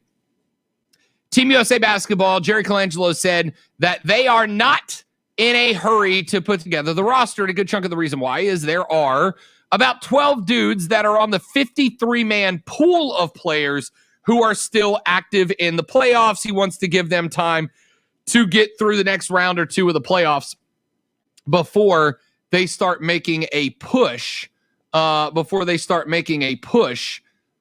Towards bringing the guys in for the final roster. And that's interesting. And I think it's the right call. I think that's a good decision. I want the best team we can assemble. But the question now that is being asked is, do we want to go with a team full of vets? Do we want to shift and start bringing out the young cats? Or do we want to have kind of a balanced team? Handful of guys who have been there, or a handful of guys that have not. Lonzo, I am going to argue that I want a younger team. I want Trae Young out there. I want Zion Williamson out there. I want the young dudes that have not done it before to be the core. Now, look, if we can still get LeBron James out there, that's great. If we can still get maybe like a Chris Paul, maybe KD, but I don't want all of them. I want the young guys. And here's my reasoning why. Good idea, bad idea, though.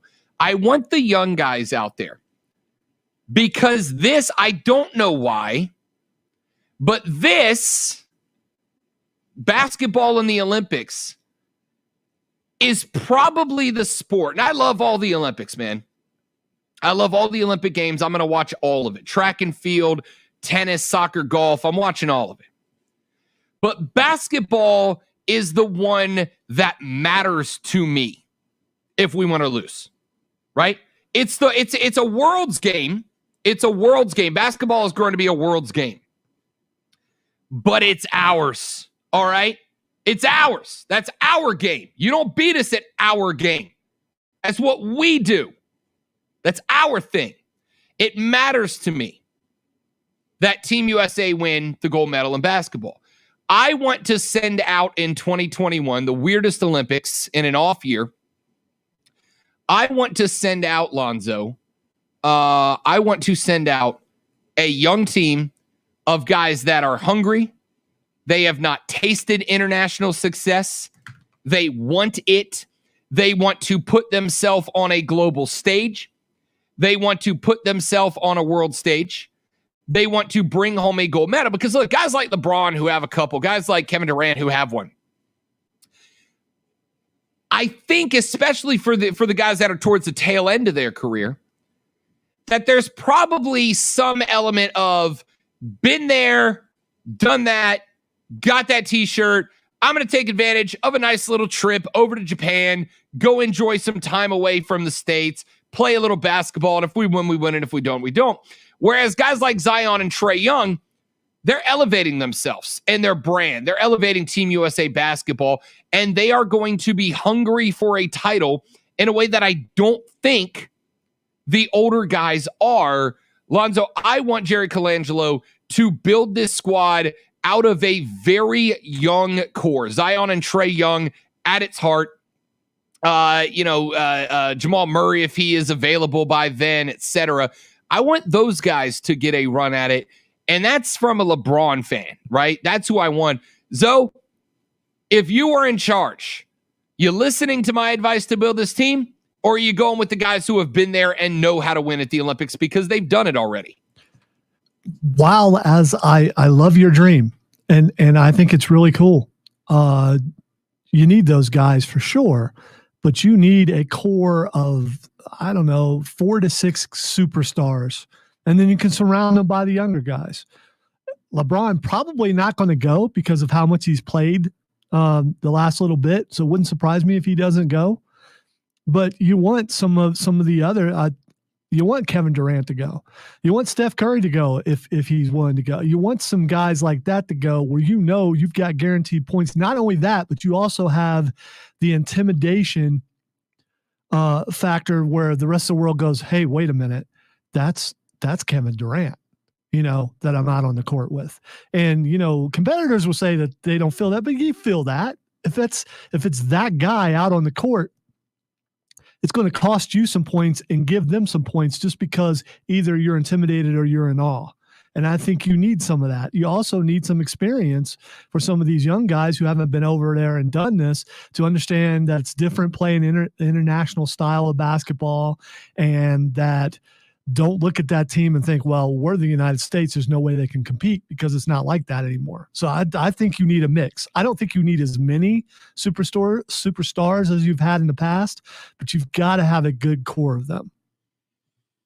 I don't mind. I think you got to have some veteran leadership, right? Like, I still take LeBron to the Olympics, especially right now. Look, LeBron's got, and I hate that we got to think this way, but we got to think this way. LeBron's got an international movie coming out, right? Space Jam 2 is dropping in late July, I think? Right around the Olympics, I think. LeBron's got interest in going out and being LeBron on a global stage, getting his face in front of the world, throwing down some monster jams at the Olympic level, because then people from other countries who maybe don't experience LeBron like we do every day will go, oh, that guy's got a movie coming out. I'm absolutely going to see it. I might bring Chris Paul. Look at what Chris Paul did for the Phoenix Suns this year. Got him into the playoffs. Has been playing well. Is a little banged up. And, of course, all of this depends on these guys being healthy. But, the other thing is LeBron or Chris Paul will be getting some rest soon. Yep. One or the other. Yep. And that's part of it, right? Because the other aspect is, if there's a guy like, let's say the Hawks make it to the finals, right? Let's say the Hawks make it by New York and get to the finals. They won't, but let's say they do. The Hawks play in the finals. Game 7 of the NBA Finals is July 22nd. Day 1 of the Olympics is July 23rd. Trae Young ain't flying across the world, even if it ends in Game 5. And he's got 5 days of rest. He ain't flying around the world to get there in that short of time. So that's part of the reason they're going to let a couple of series end.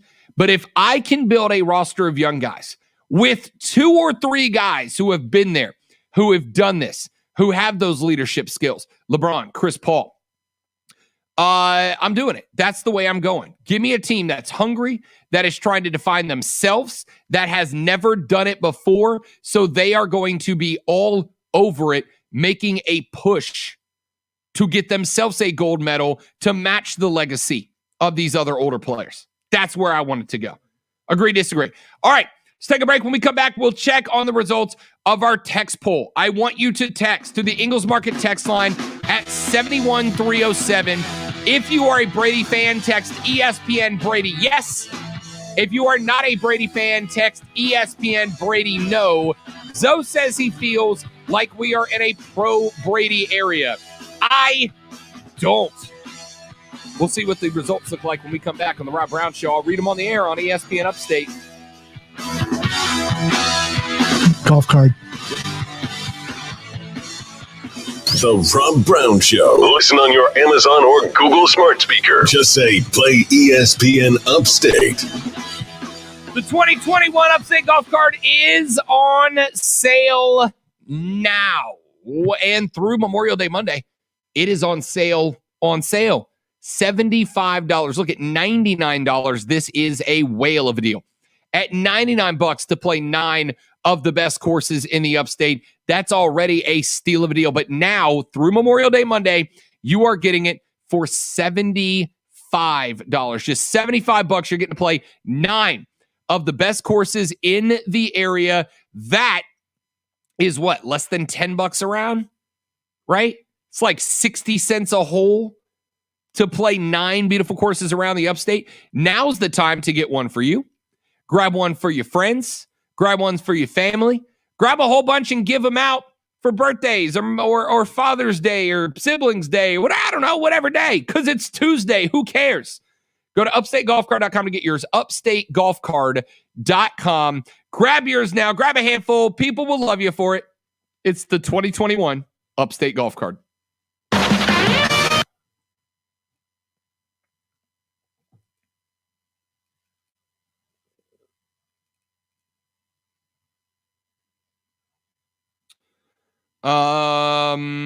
Did we see this message we may want to pass on? Zoe, Odyssey not worked all day.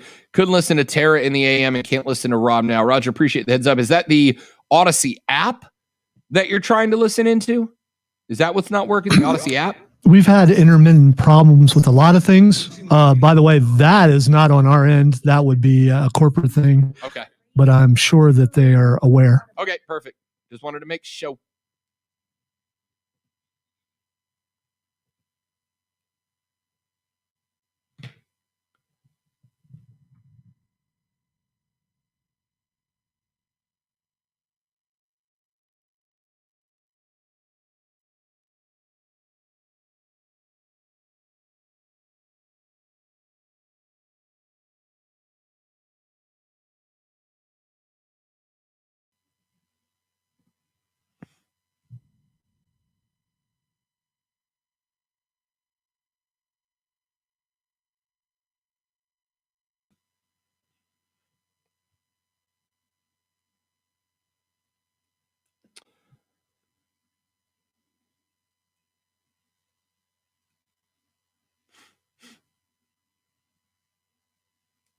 Yeah, I just checked. There's definitely nothing coming through on this show. Word sounds like it's fixed, but I don't know.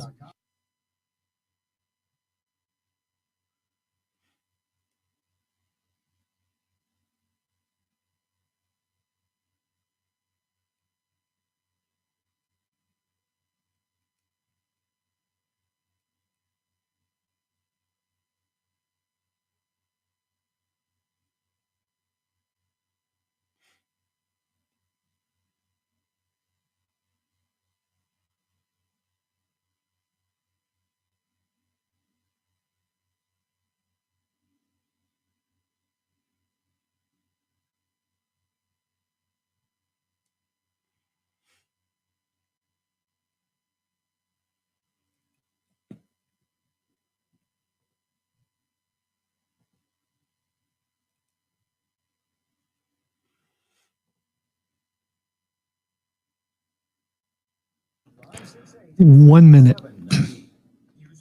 Hey, when you play multiple nights, do you play the same set? Kinda. We've got we play probably 30 to 40 songs a night.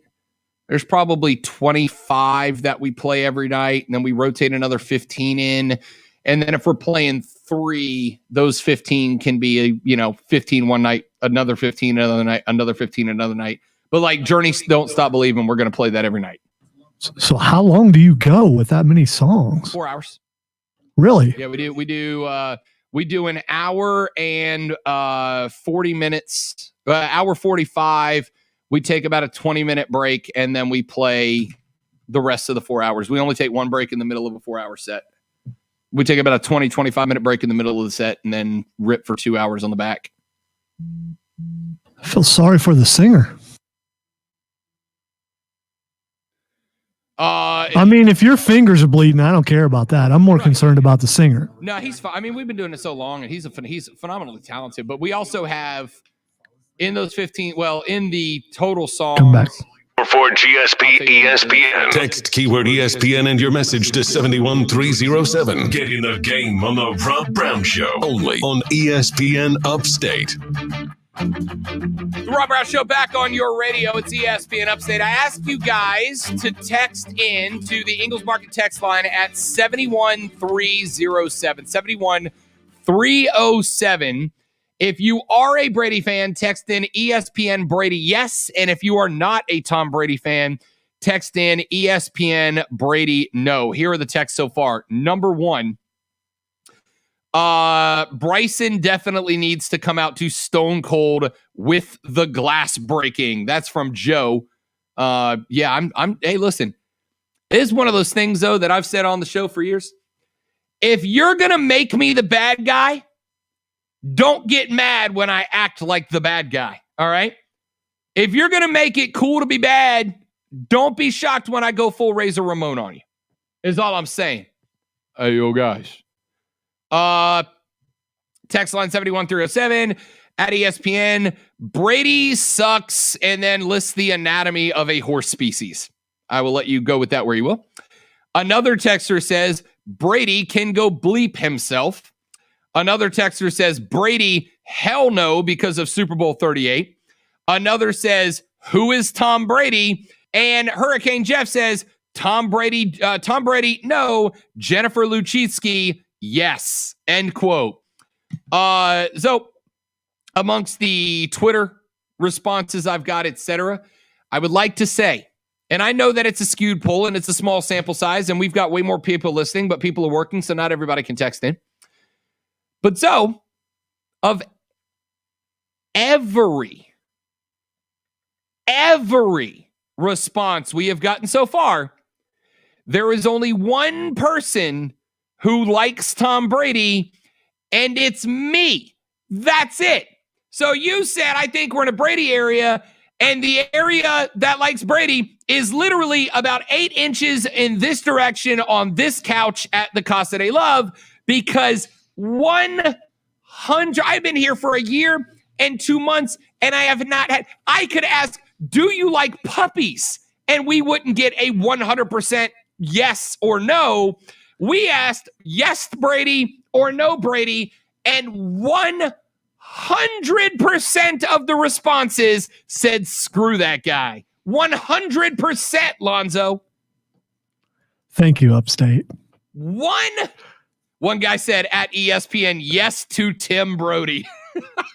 This entire segment was just for me to hear people slam Tom Brady, and I appreciate it. Josh says, Brady, no!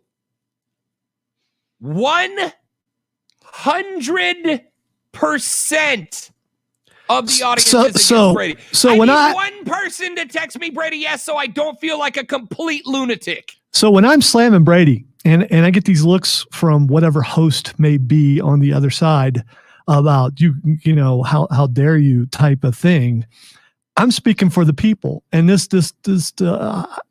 I feel vindicated. So I'm good now. Here is one more fact. One more fact, Lonzo. You are the only person that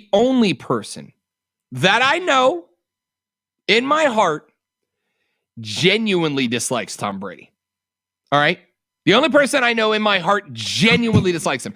Everybody else. I just want to point out, I don't know if she's still watching, but my wife genuinely dislikes Tom Brady. So, okay. And I would say that Ohio State fans genuinely dislike Tom Brady.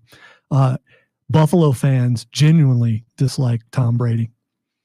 A lot of people apparently genuinely dislike Tom Brady, but I'm the only one that you're talking to right now. So, I mean, just looking at eye to eye type of thing. The majority of people who dislike Tom Brady because he has what they wish he had.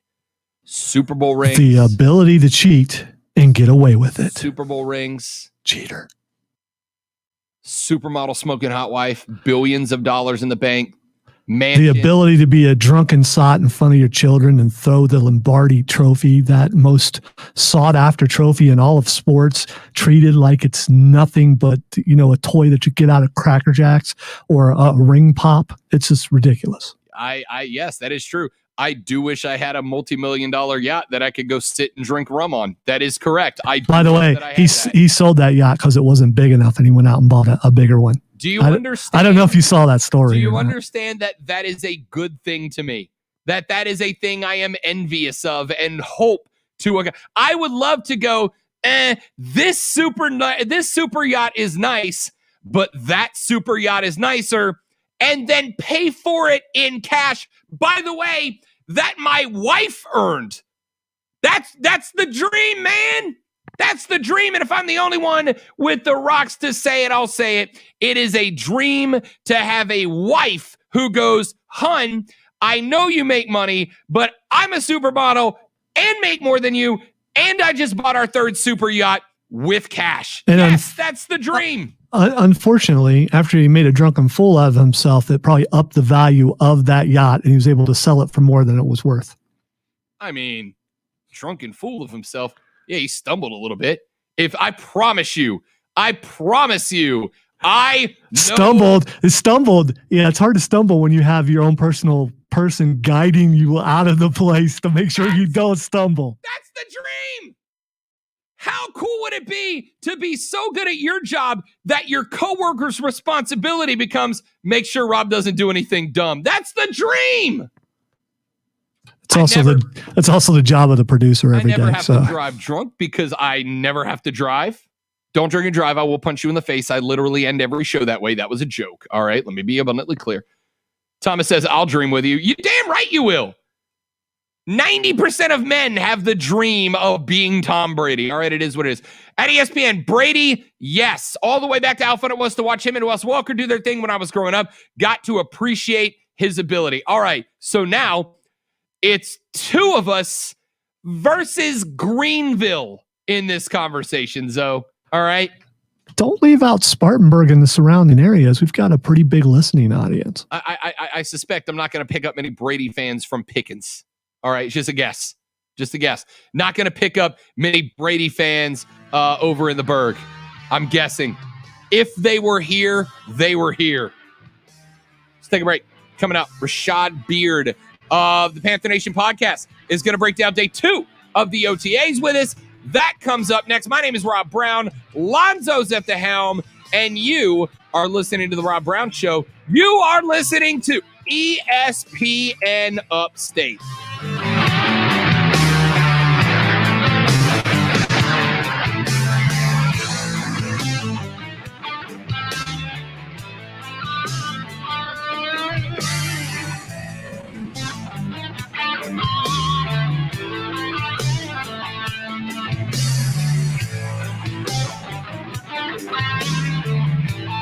ESPN Upstate, WYRD Greenville, WORD Spartanburg, WFBC FM HD3. An Odyssey station. AutomotiveMap.com presents your ESPN Upstate Sports Center update, powered by The Score. Clemson basketball has announced the addition of Naz Bohannon. He is a transfer from Youngstown State. He will have one season of eligibility remaining, and he will be eligible immediately. 6'6", 228-pound forward. He led Youngstown State in scoring last season. So that's a good point. Points per game over his 4 years at YSU. He scored 1,236 career points. The Carolina Hurricanes looking to advance to the next round of the Stanley Cup playoffs tonight. They play in Nashville. Carolina leads the series 3-2. If they were to lose tonight, they would host game number 7. Download the Score app today. Lightning fast sports alerts so you never miss a thing. It's why the Score app is one of North America's most popular sports apps. With your ESPN Upstate Sports Center update, I'm Matt Pauley. Have you heard the Rob Brown Show? Yesterday, I hear our comrades in arms on our other local show discussing wrestling, as both of them were deeply offended that on Sunday evening, their social media feeds were taken over by #RoyalRumble. Both of them sat there going, who cares? Nobody watches wrestling, as they complained about the fact that everybody on their timeline was watching wrestling. One of the two then said, there are 2 shows on this station, one of them for men and one of them for boys who watch wrestling. I'd be willing to pay money to take said host of said show for men down to the wrestling school right around the corner from the radio station. Let's just put him through, I don't know, what do you say, about 15 minutes of putting boots to butts? You think he'd make it out of that? I don't think he would ever agree to it. Let me throw out, you hate wrestling, you hate the boss. That's also true. Our boss loves wrestling. Hey, Mark. Hey, Greenville, Spartanburg. Catch the Rob Brown Show weekdays noon to 3 only on ESPN Upstate.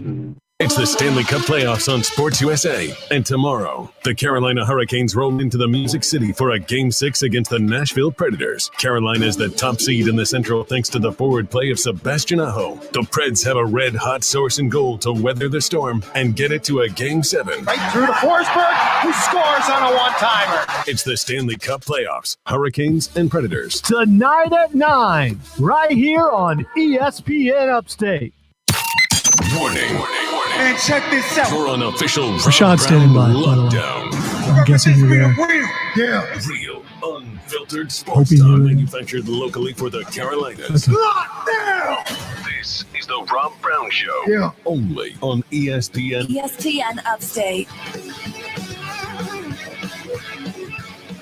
Rob, I hate Brady even more because even drunk, he completed that pass, end quote. Hashtag the GOAT so far. Yeah, I think you got to give some credit to the receiver there, but he's right. Unfortunately, he's right. Hey, man. Some of the best completion percentages are because quarterbacks had great wide receivers. You know, and if he drops a trophy and the trophy goes into the ocean, Brady still wouldn't have got blamed for it, even though he was the idiot who threw it across the said ocean. All right, so we gotta bring our next guest in on this conversation as well. To the phone lines we go. Welcome, man. He joins us every Thursday to push back an hour today because my man has got family obligations, and family always comes first. Host of the Panther Nation podcast, my man Rashad Beard on the show. Rashad, what's good, man? What's up, man? Appreciate you guys being flexible with me. I had a daughter graduate 5th grade, so I got a rising middle schooler, and it's pretty cool. So I appreciate you being flexible. Sure thing. All right, I gotta ask you the question. All right, wait, Lonzo, earlier in the show we were talking, and I don't know how. Well, I do know why. We were talking NFC South stuff, and in a question that I'm going to ask you coming up here in just a second. But we got into the conversation about Tom Brady because you know what, the GOATs always get the conversation every now and then, and Zoe is not a nope, scratch that. Zoe is violently anti-Tom Brady, can't stand the dude, and he said I wouldn't go violent, but you know, if he was in front of me, I might punch him in his that's his violent. His booty face chin That's for sure. violent. His perfectly cleft statuesque chin. So he said, Hey man, leave that stuff at home. That's a little weird. I'm literally at home, Lonzo. Zoe says he thinks we're in an area that's pro Brady. I took a poll. I asked people to text in, are you a fan of Brady? Do you respect the guy? Or do you actively dislike and disrespect him? And Rashad, up until I begged for it, 100% of people who texted in that segment said that they cannot stand Tom Brady. They are anti-Tom Brady. On the record, you gotta like and respect the guy, even if he put you in the steamroller a couple of times, right? Or are you anti-Brady too? No, I respect Tom, man. I absolutely respect Tom. Listen, when you're the GOAT, you're gonna have haters, and it comes with the territory. But you got to respect him. Again, he's had help. He's not the guy. Like, of course, football is the ultimate team sport. Not all him, but man, I respect Tom. I don't see how people can hate on what he's done. All right, now the reason that conversation came up, Rashad, we were talking yesterday with Elena Getzenberg, who is a beat reporter for the Panthers with the Charlotte Observer. And we got her on because we wanted to have a conversation about Sam Darnold, about how OTAs looked, and we're going to have the same one with you coming up in a minute. But I told Elena, and I've told you this before in our weekly segment, that this year for Carolina, I mean, I think the ceiling with a perfect year would be a wild card, and that's because Tom Brady is in the division. Antonio Brown is back. Basically, all 22 starters are back. And with a year under the belt and the confidence only a Super Bowl championship can bring. I said I think Brady's got one more run. All right, one more Super Bowl run. It'll be this year. And then he calls it a career. At that point, the door for the NFC South is wide open, I think, for all four teams. For Tampa to move on past Brady, for New Orleans if Jameis or Taysom can figure it out, for Atlanta with a new head coach, even if Julio Jones is gone, and for Carolina. The advantage that Carolina has this year. All right, let me jump in here for a second. Rashad, can you hang on? So we're having technical difficulties, and what we're gonna do is we're gonna take a break and have Rob reboot his machine, and hopefully the problem will be fixed. You're listening to the Rob Brown Show on ESPN Upstate.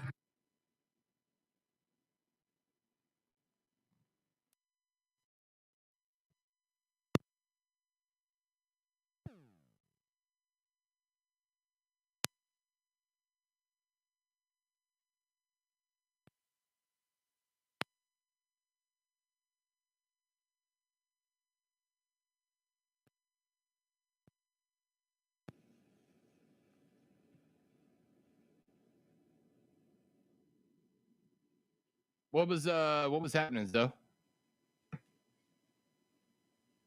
No idea? Okay. It's rebooting right now.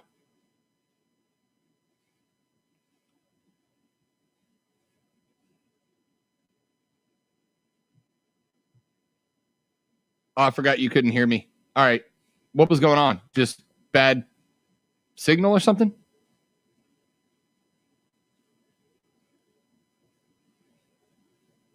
You got me? Can you hear me? I can hear you now. Okay. All right. Good. All right. Was it just giving a weird signal or something? It was. Let's see. It was so bad that everything was stretched out to a point where it was. Okay. Now I can stop the break and we can go back into it later, or we can do the entire break. It's up to you. Let's just stop it and then we'll take a mini break so that we can get Fight Club at its regular-ish schedule. All right. So I'm gonna let this commercial play. Okay.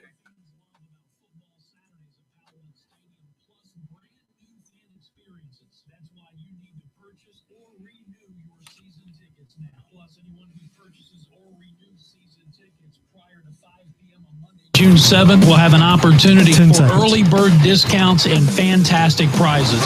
For information, call the Furman Ticket Office at 864-294-3099 or get them online at FurmanPaladins.com.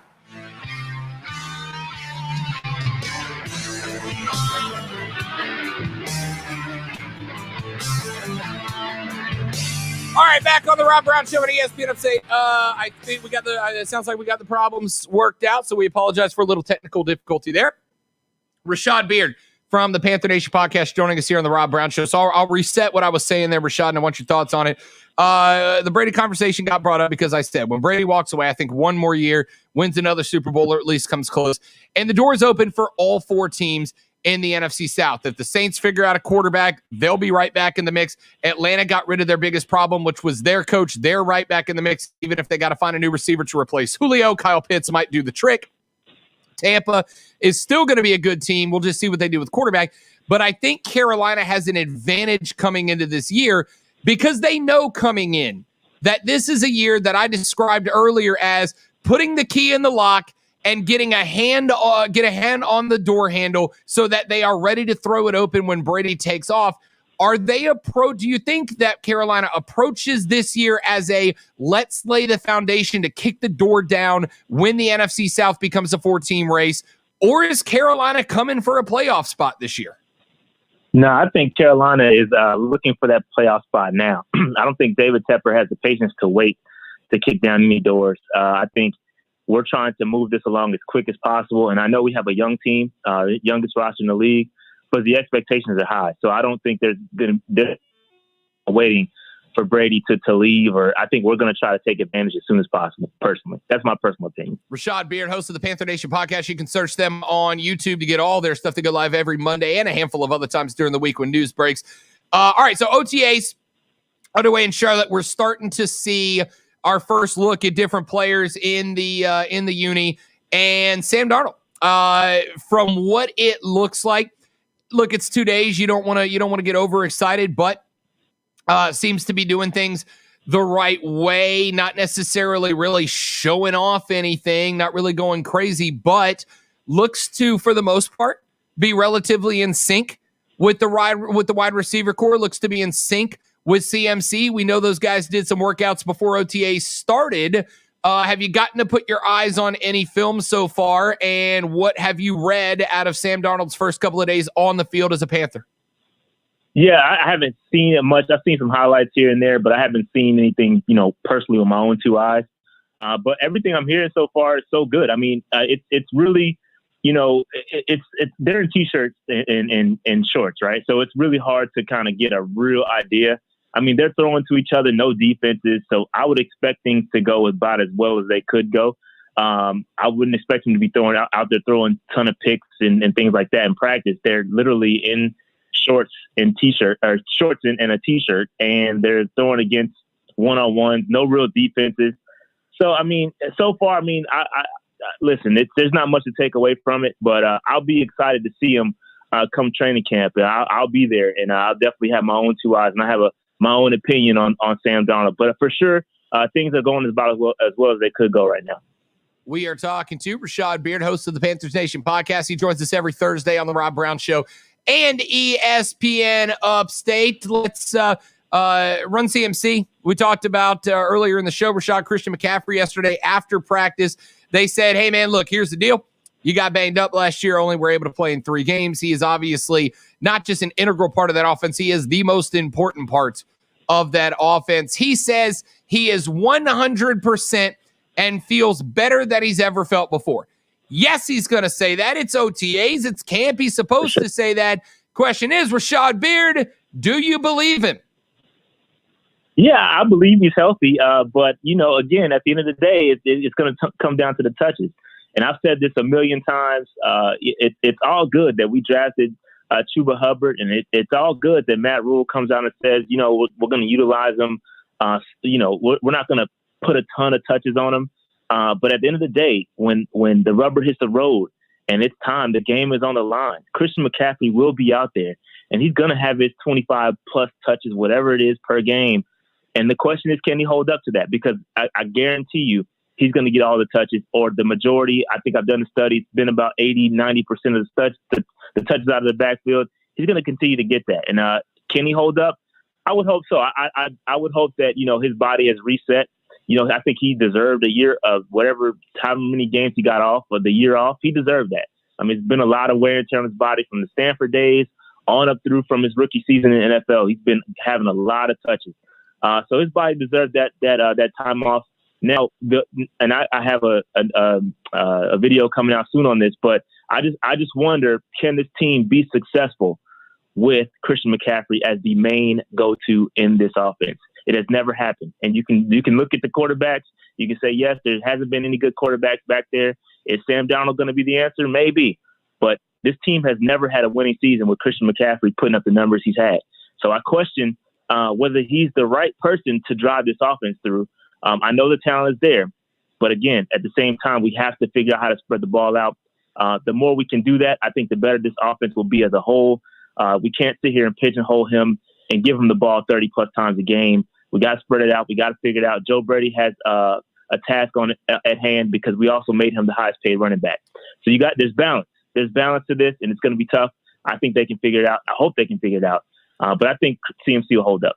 Look, we saw Joe Brady's offense when he was at LSU. We saw Joe Brady's offense when he was in New Orleans that year with Sean Payton and Drew Brees. We know he's a guy that can and will run a spread-out offense. You added Terrence Marshall, the LSU wide receiver, a guy that's worked with Brady, so he is going to have kind of a player out there who can act as a coach alongside with him to teach the new guys this offense he likes to run.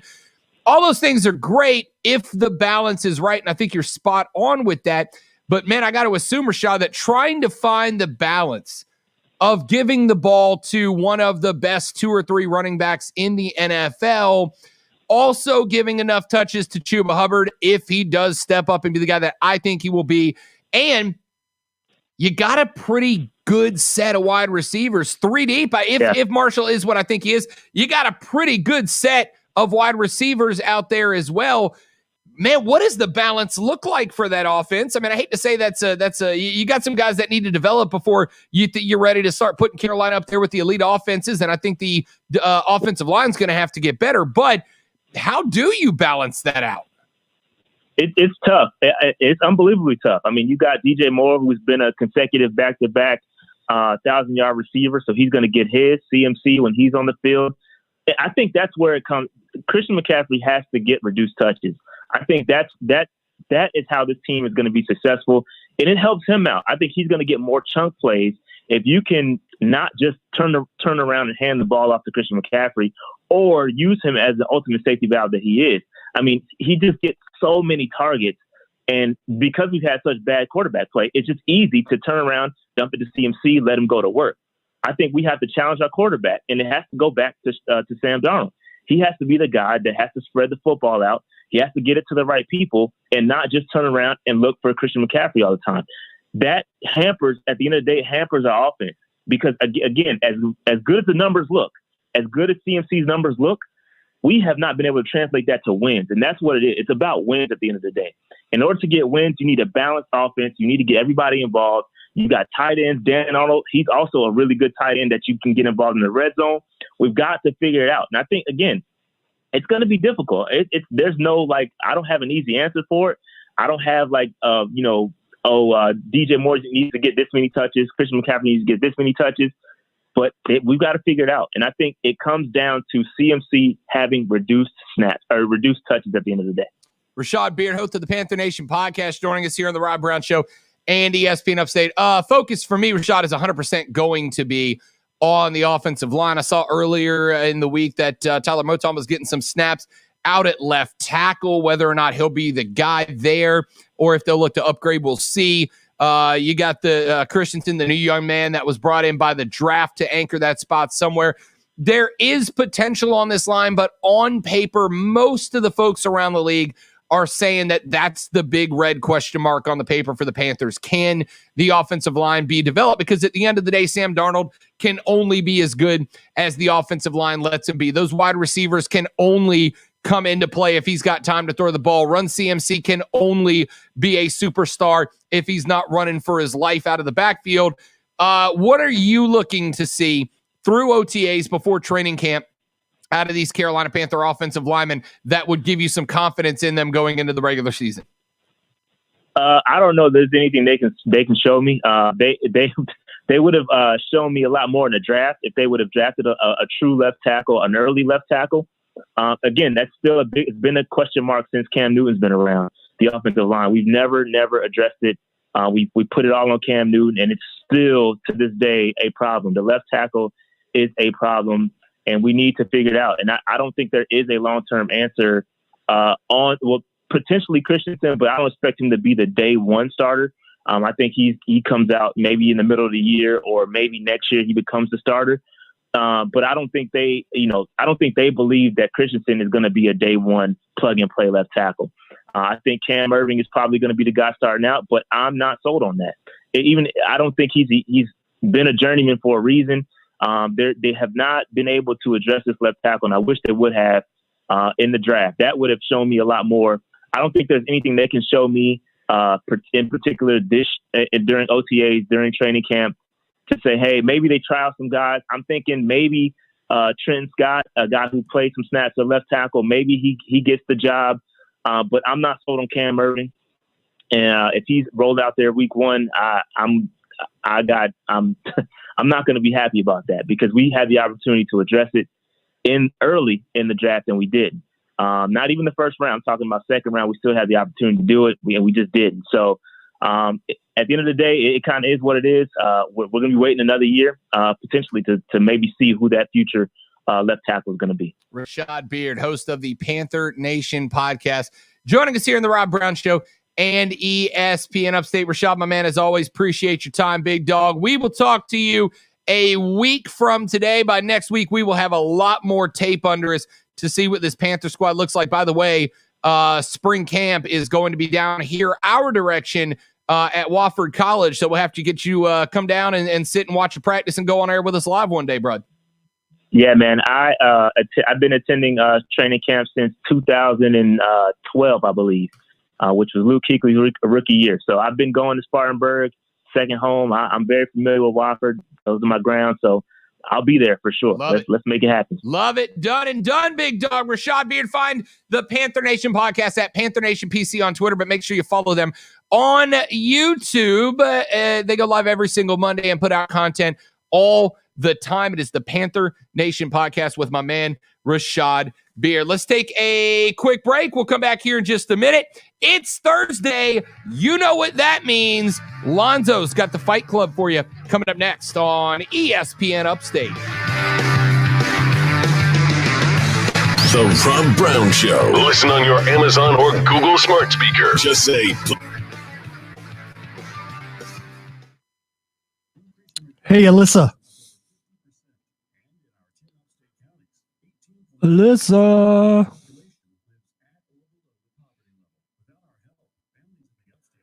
Alyssa.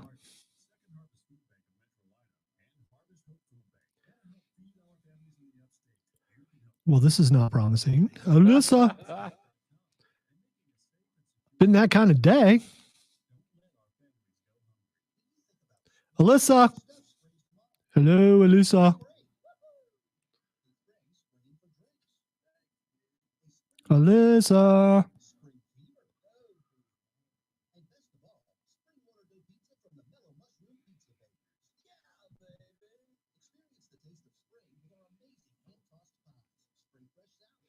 Well, hopefully she talks in the next minute or so.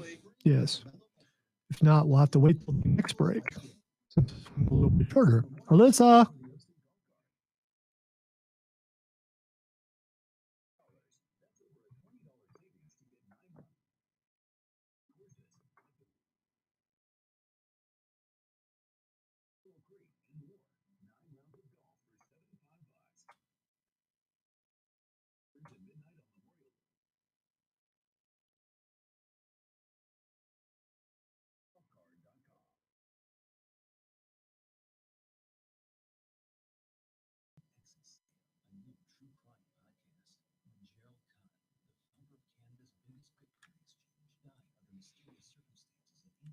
Well, we have 1 minute. We got what? 1 minute. If the phone should ring in the middle of me talking, yes, I will hand off just in case. Yeah, that's fine. But I'm guessing it would have already happened. I would. So, yeah. One more time, Alyssa, and then we'll have to get you in the next break. Alyssa.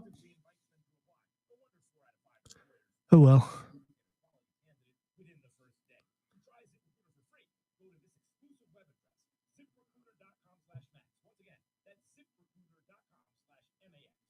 Somebody on the text when the Commerce Cutout said that's the best Rob has ever sounded.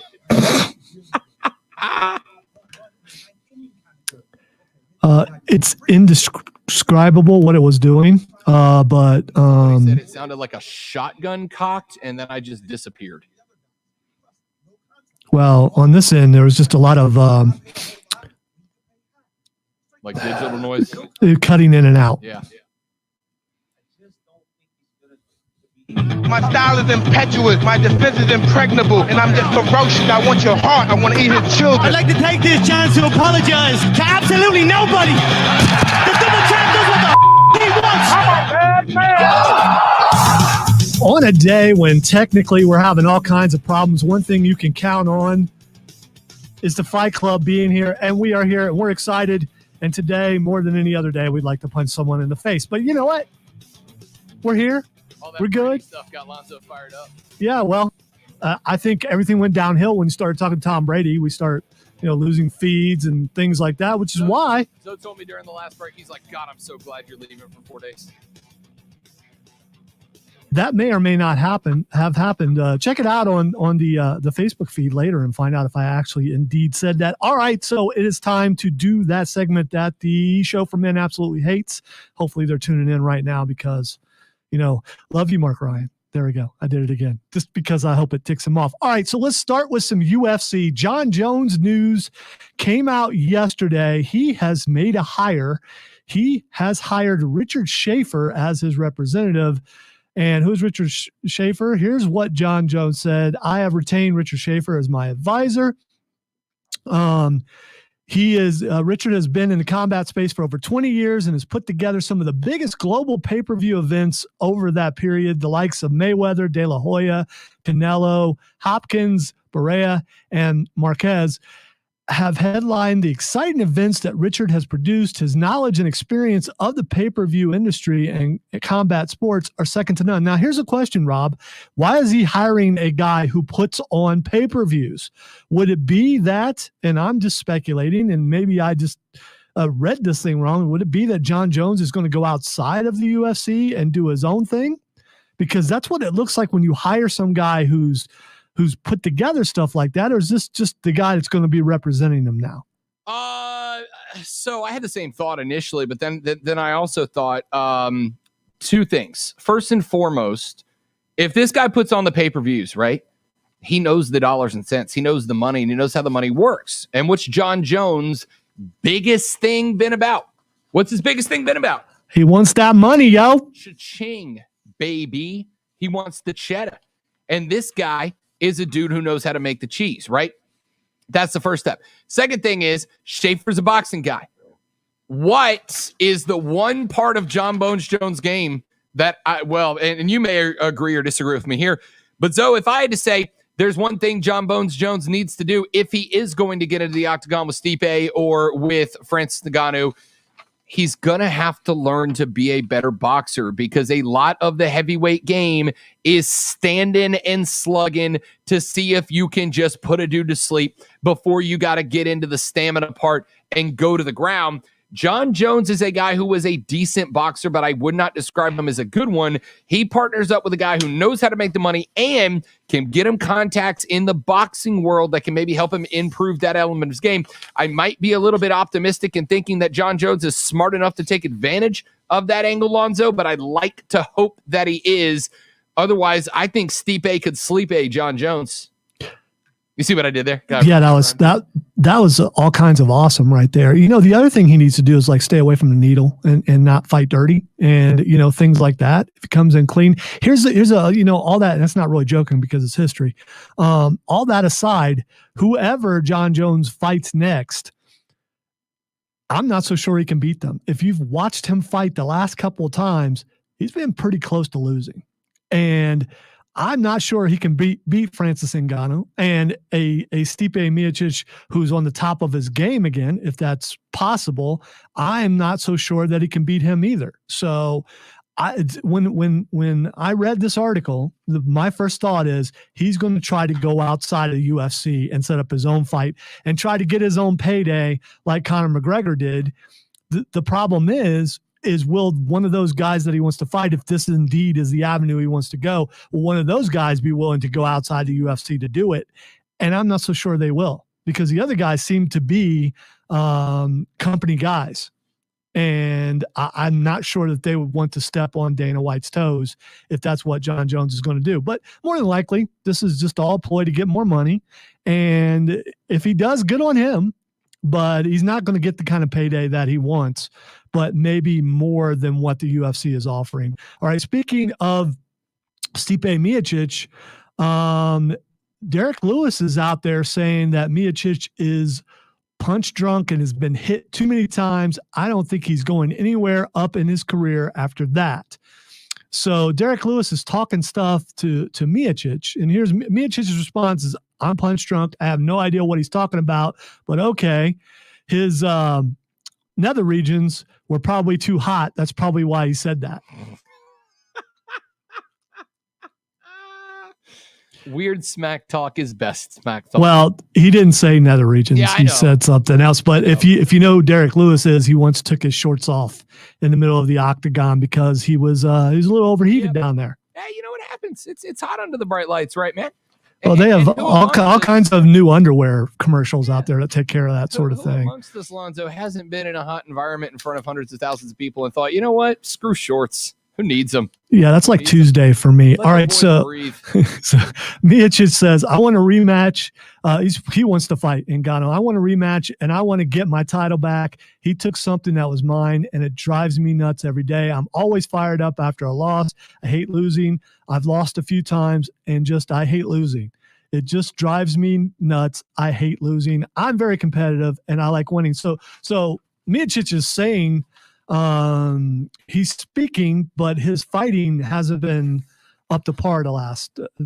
He did not look like he wanted to fight. Now, if he comes back in with that fighting spirit that he's had before, then he's ready to go. He's also said he'll fight Derek Lewis. How does he find that confidence back? Right. I mean, for instance, Ngannou slept him basically. How do you get back from that and then step up with that same dude again, short of grabbing yourself a few wins? I think that's going to be the problem for Stipe. I've got no problem with Stipe continuing in the heavyweight division, but he needs a couple of wins to even if he goes out and he gets Henry, right? Even if he goes out and he wins that fight, then to turn around and go up against the guy that, can we say that Francis Ngannou did anything but devastate Stipe? Did Stipe even have, moments of respectable offense in that fight?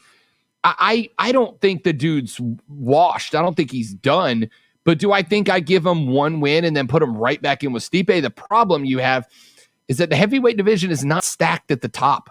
It's really not. And unless even if John Jones gets in there, you got 4 dudes that are considered contenders. I don't know, man. I think Stipe needs a couple of fights against lower ranked fighters to prove to me that he's still number 2 in the game. Well, I think the next match will be him against Derek Lewis, and we're going to get some excellent pre-fight talking for that, which is what we need. And I think that part of that, hearing what Stipe says before the fight, will be an indication of how well he's going to do when he gets back in the octagon. I hope he hasn't went the way of Ronda Rousey and some other fighters where you could just see that look in their eyes that it's just gone and they're done. I saw a little bit of that with him in this last fight, and it could have just been a fluke. So we won't know until he gets back into the octagon, and we'll see. All right, let's move over to the WWE. A parting of ways, which we talked about earlier in the week. Adnan Virk no longer with Monday Night Raw. We all saw it coming. We all thought it would happen a lot sooner than it did. Love those. We've decided to part ways. According to Adnan, he was just really busy and he didn't want to do all the flying and stuff that it took to be away from his family. And in his defense, they're getting ready to start traveling. I think it's next month or July when WWE is going to start doing live shows again. And when you start doing live shows, that means house shows, which he wouldn't be going to, but still he'd be in a different city from Monday Night Raw. And it's a save face kind of an excuse, because when you sign on to do something like this, that's part of it. That's part of it. And really what it comes down to is dude wasn't good enough. You think WWE would have seen, but you know what? Have you seen like a quarterback who gets out there and he's killing it in practice and everything? He's tearing it to pieces and he gets out there and he looks like a deer in the headlights. Maybe that's what Adnan Virk did. Maybe he wowed and amazed them in his tryouts, not in front of crowds, but just out there. And maybe he convinced them that way. Either way, he's no longer with the company and they have his replacement. I don't know if you saw this, Rob, but his replacement is Jimmy Smith, who is a former UFC and Bellator commentator who has been in there practicing with Michael Cole for quite some time now. So could it be that Adnan was just a placeholder for this guy? No, I think they gave Adnan a run, and I think a good chunk of it was because they wanted to build that relationship. Look, we've both seen there is so much WWE that's gotten play on ESPN, right? I mean, WWE is basically for a while there had their own little tag on the ESPN ticker where they updated you with WWE news, and I think Adnan was a way to try to bridge that gap. And I'm sorry, because again, I really don't rip down fellow broadcasters because I know this job is tough and I know it will beat the hell out of you. And I'm telling you, as somebody who's done both, play-by-play is infinitely more difficult than doing sports talk radio. You think this is tough? Try to keep up with a fast-moving sport on play-by-play. It is a sharpened skill that takes a long time to learn. But my man Adnan, who I think does a great job talking baseball on ESPN, was just not the guy for the job. He's just not good. He wasn't there. He didn't know the moves. He didn't know the sport. He didn't know the stories. He clearly hadn't. I mean, he may have claimed to be a fan, but he really didn't sound. Yeah, he was not a fan. No, I don't think he was either. He just was not the man for that chair. Now, I don't know anything about the dude. I think I've heard him call a fight or two because every now and then, if there's a big fight in Bellator, I may check it out. But that's really it. Well, his name is Jimmy Smith. Apparently, he also has his own radio show. So I think I consider that a plus. He seems to have more of a background than Adnan did. All right, yes, I'll give him that. Because if you can call MMA, you got a good shot of calling wrestling because there's so many MMA moves that have been incorporated into wrestling, including arm bars, triangles, things like that. Yeah, and part of that as a play-by-play guy, part of what you're doing is to be able to describe what's happening, both from the standpoint of here's the name of what we're seeing happening and here's what it does. And I remember, what was that? I think the last pay-per-view, I don't remember what match it was, but somebody put a Michinoku driver on somebody and Verk's like, suplex! And Graves is like, that's a Mich, and he tried to it basically got to a point where he was so unclear about what was happening that basically Corey Graves became the play-by-play guy, which puts him in a weird spot because he's supposed to be the bad guy commentator and he can't do it because he's having to do play-by-play. It just wasn't good. And I'm sorry to Adnan. I know that was probably a huge opportunity that he just was not ready for. I would just like to go ahead and put on the record, Lonzo, to Vince McMahon, who I know listens to this show every day. If the new guy doesn't work out, I am very much available, as is Lonzo, to be play-by-play on Monday Night Raw, and we are both very much ready for that gig. Oh, definitely. We know the moves. We understand how things are done, and we're going to bring excitement and entertainment to sports entertainment. All right, the NXT, real quick. There were a couple things that stood out on NXT on Tuesday, but we have a short time. We got to talk about the $1 Million Face-Off. There were two major things. It was that, and it was Karrion Kross versus Finn Balor. But the $1 Million Face-Off, supposedly the $1 Million Man, Ted DiBiase, going to pick his protege. He comes out to talk to our guy, Cameron Grimes. And it doesn't go well for Cameron Grimes because Mark Ryan comes out and does what he does, and he interrupts the entire thing and points out that he's the show. And pretty much it looks like, if you look at it from a certain perspective, that Ted DiBiase has chosen Mark Ryan to be his protege. I don't think that's what's happening. I think this is to toughen Cameron Grimes up, and that Cameron Grimes, and to make him be what the $1 Million Man is. And then there's another angle that people are saying that suddenly Cameron Grimes is a face. Was he a heel before? I mean, I guess he was. So which one is right, Rob? Is he the protege or is he not? I think part of being the protege is having a willing mentor. I will be interested to see if they have DiBiase fully take Cameron Grimes under his wing and buy into that. I think the story, if I get to fantasy book this thing, is because Cameron Grimes made all his money through crypto trading, right? With the dog coin and the bit pieces or whatever he called them when he got into it. Now that the cryptos have taken like a 45% market dive, I think the hilarious story would be have Cameron Grimes be broke and Ted DiBiase trying to mentor him to getting back to where he was. But I don't know that Cameron Grimes was a character that you would call a traditional babyface. But I can't be alone, Lonzo, in saying there has been no character in NXT that has taken themselves from me having such a low opinion of them to me saying he's the guy I have to see his segment every week, like Cameron Grimes has over the past 6 or 7 months. I don't know, man. I'm not overthinking it. I'm just enjoying it, which I got to say, the mark of the best wrestlers, Lonzo, are the ones that I go, I'm not overthinking this. I'm just enjoying the entertainment value. And that face down brought it up. Right. I just wasn't thinking. I was just enjoying. Speaking of overthinking, let me explain a little something to people who actually think Mark Ryan is wrestling. I'm just trying to get Mark Ryan to watch to see if the person I keep referring to as him, if he believes that he looks or talks like him. He does. He absolutely does. Look up LA Knight. Listen to LA Knight. It's Mark Ryan, without a doubt. If Mark Ryan were a wrestler, he would be LA Knight. And LA Knight, by the way, does not need a mentor. He talks well enough. He wrestles well enough. He does not need a mentor. That's why I don't think DiBiase is going to be his mentor unless there's horrible writing going on. And we haven't seen that much in NXT.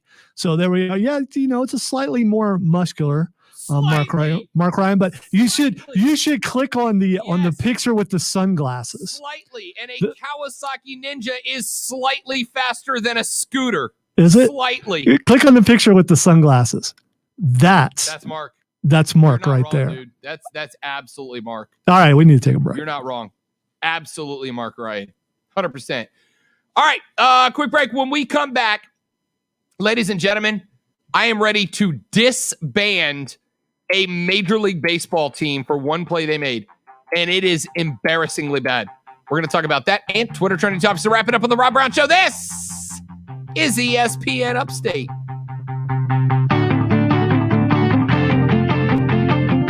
The Rob Brown Show. Listen on your Amazon or Google smart speaker. Just say, play ESPN Upstate from the Ingalls Market. Alyssa, are you there?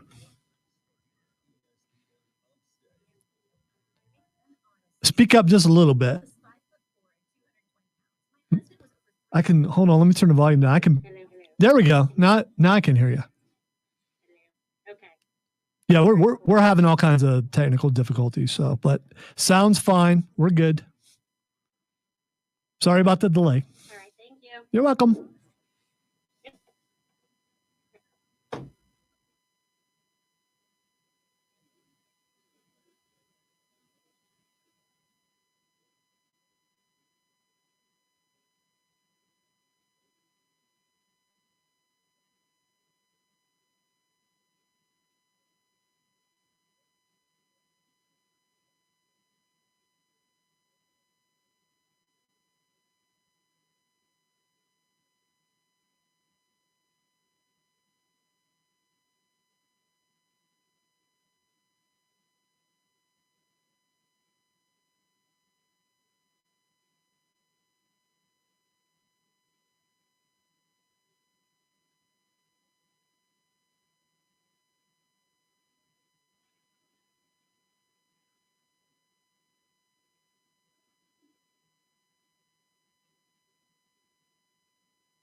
Oh my goodness. Wow.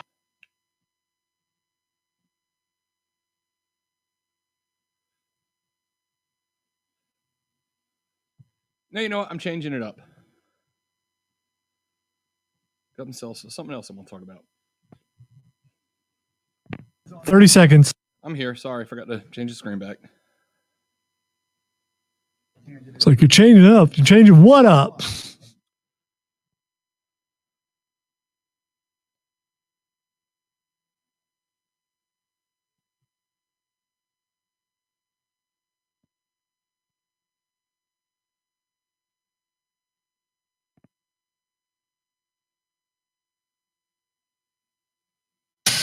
Hey, Rob can read, so he says. Email Rob Brown at ESPNUpstate.com and we'll put him to the test. This is the Rob Prisma Brown in the Show, first- in the local next sports break. talk on ESPN Upstate. All right, real quick, I'm going to throw this out there because this is just simply the most ridiculous thing that I have heard. So baseball's got an issue right now with pitchers that are using foreign substances on the ball, and they're trying to crack down on it because it's been called out by a couple of guys. Well, Giovanni Gallegos for the St. Louis Cardinals this past weekend, clinging to a 1-run lead and 2 on in the 7th inning. Umpire Joe West noticed that there was clearly a patch of some foreign substance on Gallegos' hat, and he made him switch caps.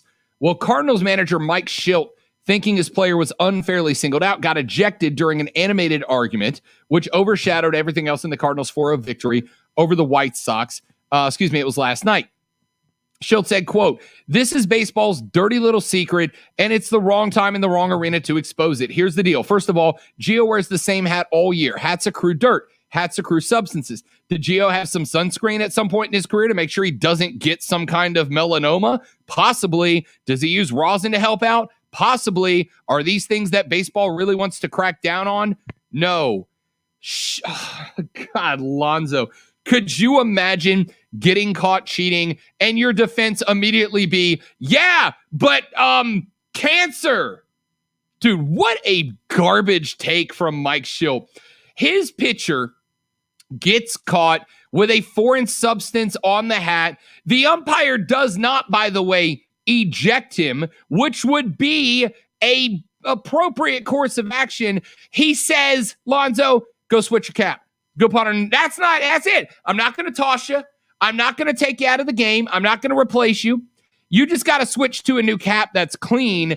And the manager goes, I don't want him getting cancer, and you don't want to crack down on foreign substances, even though baseball has said repeatedly, hey, guys, we're going to crack down on foreign substances. What an absolute joke. The pitcher could have gotten tossed by Joe West, but instead, Joe West says, no, man, we're cool. Just switch caps so I know you're not actively cheating. And the manager loses his mind. What a ridiculous run from Mike Shildt, the manager of the Cardinals. What a joke. Well, proof that this day is really weird. Rob's on the umpire side on this time. Weird. Yeah, very weird. Yes, everybody else is cheating, so why are you picking on my guy? He's still cheating. Yeah, and you're lucky he's still in the game. And did he switch hats? Yeah, they made him, yeah. No, so he switched hats, and he stayed in the game? He stayed in the game? Yep. They let him stay in the game. He could have absolutely tossed him. West said Gallegos told him it was sunscreen. Even so, he made the pitcher switch caps before throwing a pitch because, quote, we don't want anybody to be accused of cheating or any of that stuff, end quote. Did it affect his pitching? I mean, any foreign substance is going to affect your pitching. No, I mean the rest of the day with the. I don't know. Did his pitching get worse? I don't think he had been in long enough that I could tell you for sure whether it had a huge impact or not. Did he still rub his cap, thinking it's still up there? I only saw a handful. I didn't see this until after the game, so I didn't see it happen in time. I can't imagine he did, right? Like at that point, you got to know. Even if Joe West said, hey, man, look, we're not going to toss you. We just want you to switch caps. You got to know he's looking for it at that point. Well, right? then you switch your cap anyway. No. You switch your cap and you still rub your cap. If your routine is to grab your cap before you throw a pitch, you still do it. That's what I'm talking about. Because if you don't, well, then it's obvious that cap had foreign substance there to help you out. So you still rub the cap. I'm just curious if he played it through his mind well enough to realize I still got to do this. Now, you want to know what the best part of the story is, though? Because of the outburst from Mike Shildt, baseball decided to send the cap to the commissioner's office for examination of the substance. So if it comes back that it was rosin or tar or any other substance to affect the movement of the baseball, now you're in trouble. And all you had to do was just let the hat get switched, and this would have just been over. Shildt said, let's go check the guys that are sitting out there going under their glove every day with filthy stuff coming out, not some guy before he even steps on the mound with a spot on his hat. Yes, Mike Shildt, that's exactly the point, man. We are looking for it, and if you get caught, You are done. He didn't even toss your guy. You just can't come to the hill in that hat, switch caps, and that's it. How dumb do you have to be, Mike Schilt? How dumb do you have to be? Quick break, Twitter trending topics to wrap it all up next on The Rob Brown Show. This is ESPN Upstate. Prisma. The Rob Brown Show. Listen on your computer and tablet at ESPNUpstate.com. Prisma, the official healthcare provider of the Clemson Tigers, the official healthcare provider of the Gamecocks, of the University of South Carolina, and the official healthcare providers, well, honestly, of yours truly. When I got here to the Upstate, one of the first things you got to do when you move to a new hood is find out where you going to go to the doctor, man. You got to have a doctor. You got to have somebody. So if you get into trouble, you got somebody you can trust, you like, you can talk to. So I started asking around, hey, where should I go? Who should I see? And everybody I spoke with when I moved here said, hey, I go to Prisma because they make it fast, because they make it easy, because they make it convenient, because they streamline all your information, because they have so many doctors. I have found one that works for me and my family.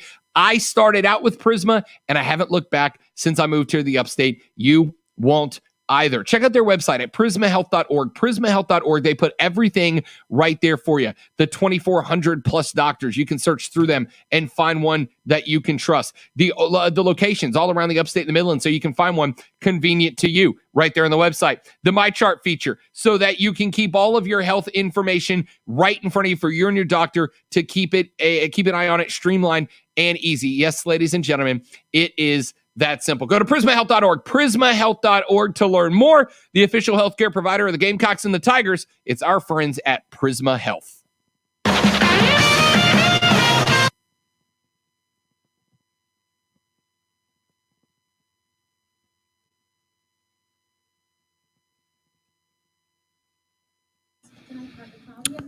If I don't talk to you between now and then, have a good time this weekend. Yeah, man. Thank you very much. I appreciate it. Oh, and to finish answering your question from way earlier, my drummer has like 6 songs that he sings, and I have 8 or 9 that I sing.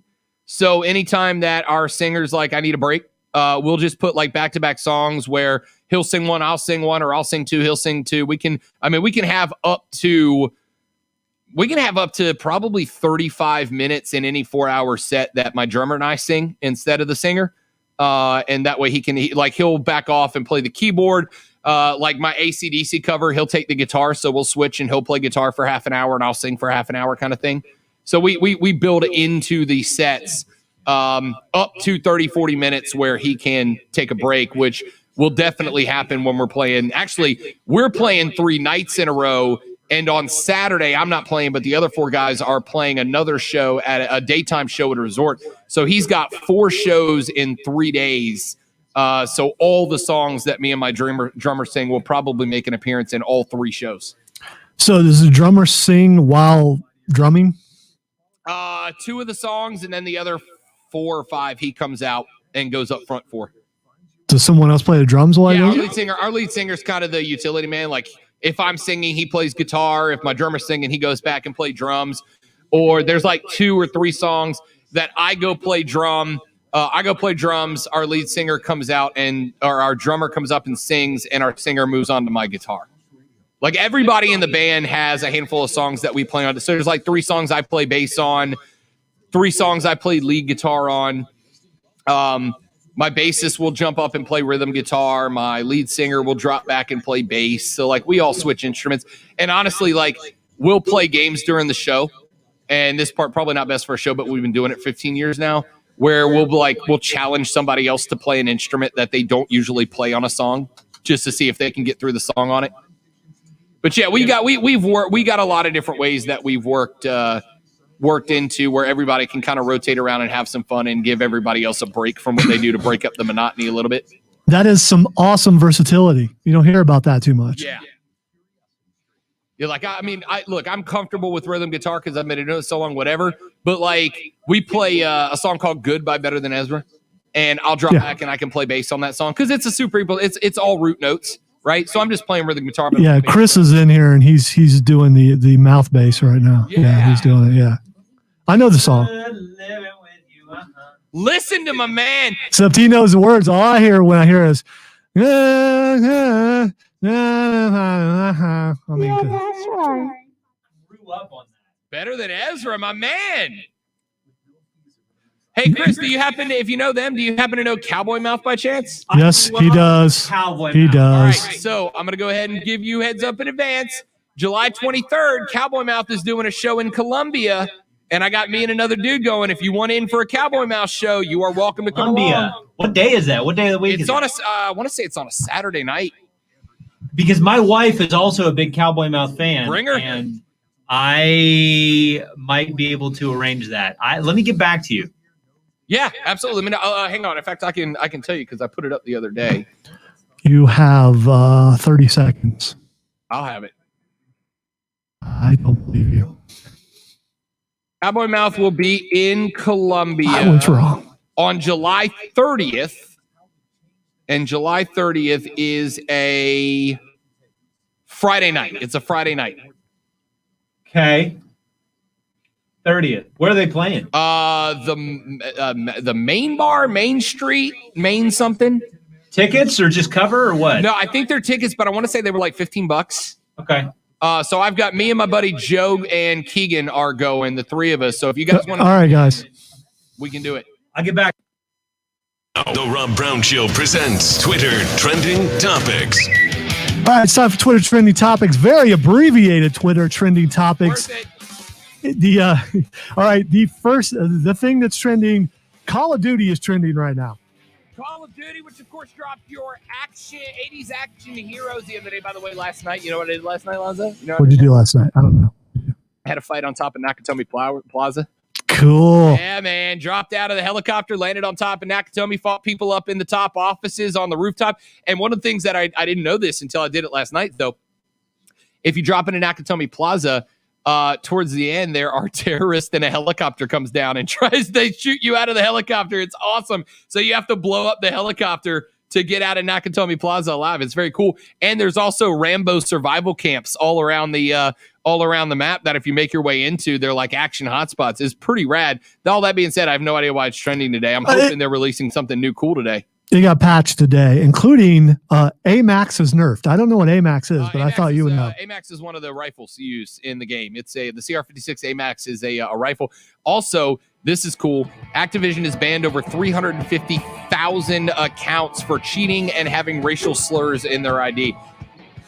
I'm gonna get to play without the sweaty tryhards. I was gonna say you moved up the ladder then, didn't you? I just increased 350,000 in the rankings. That's it, ladies and gentlemen. Cole Bryson is in for me tomorrow. Y'all have a great Memorial Day weekend. Stay safe. I'll be back with you on Tuesday. So we'll Zo's in tomorrow, but then we'll both be back on Tuesday. Have a great weekend. Don't drink and drive. I'll punch you in the face. Thank you so much for listening, and let us do what we do to try and entertain you, which we will do next Tuesday. See you then on The Rob Brown Show and ESPN Upstate. Later.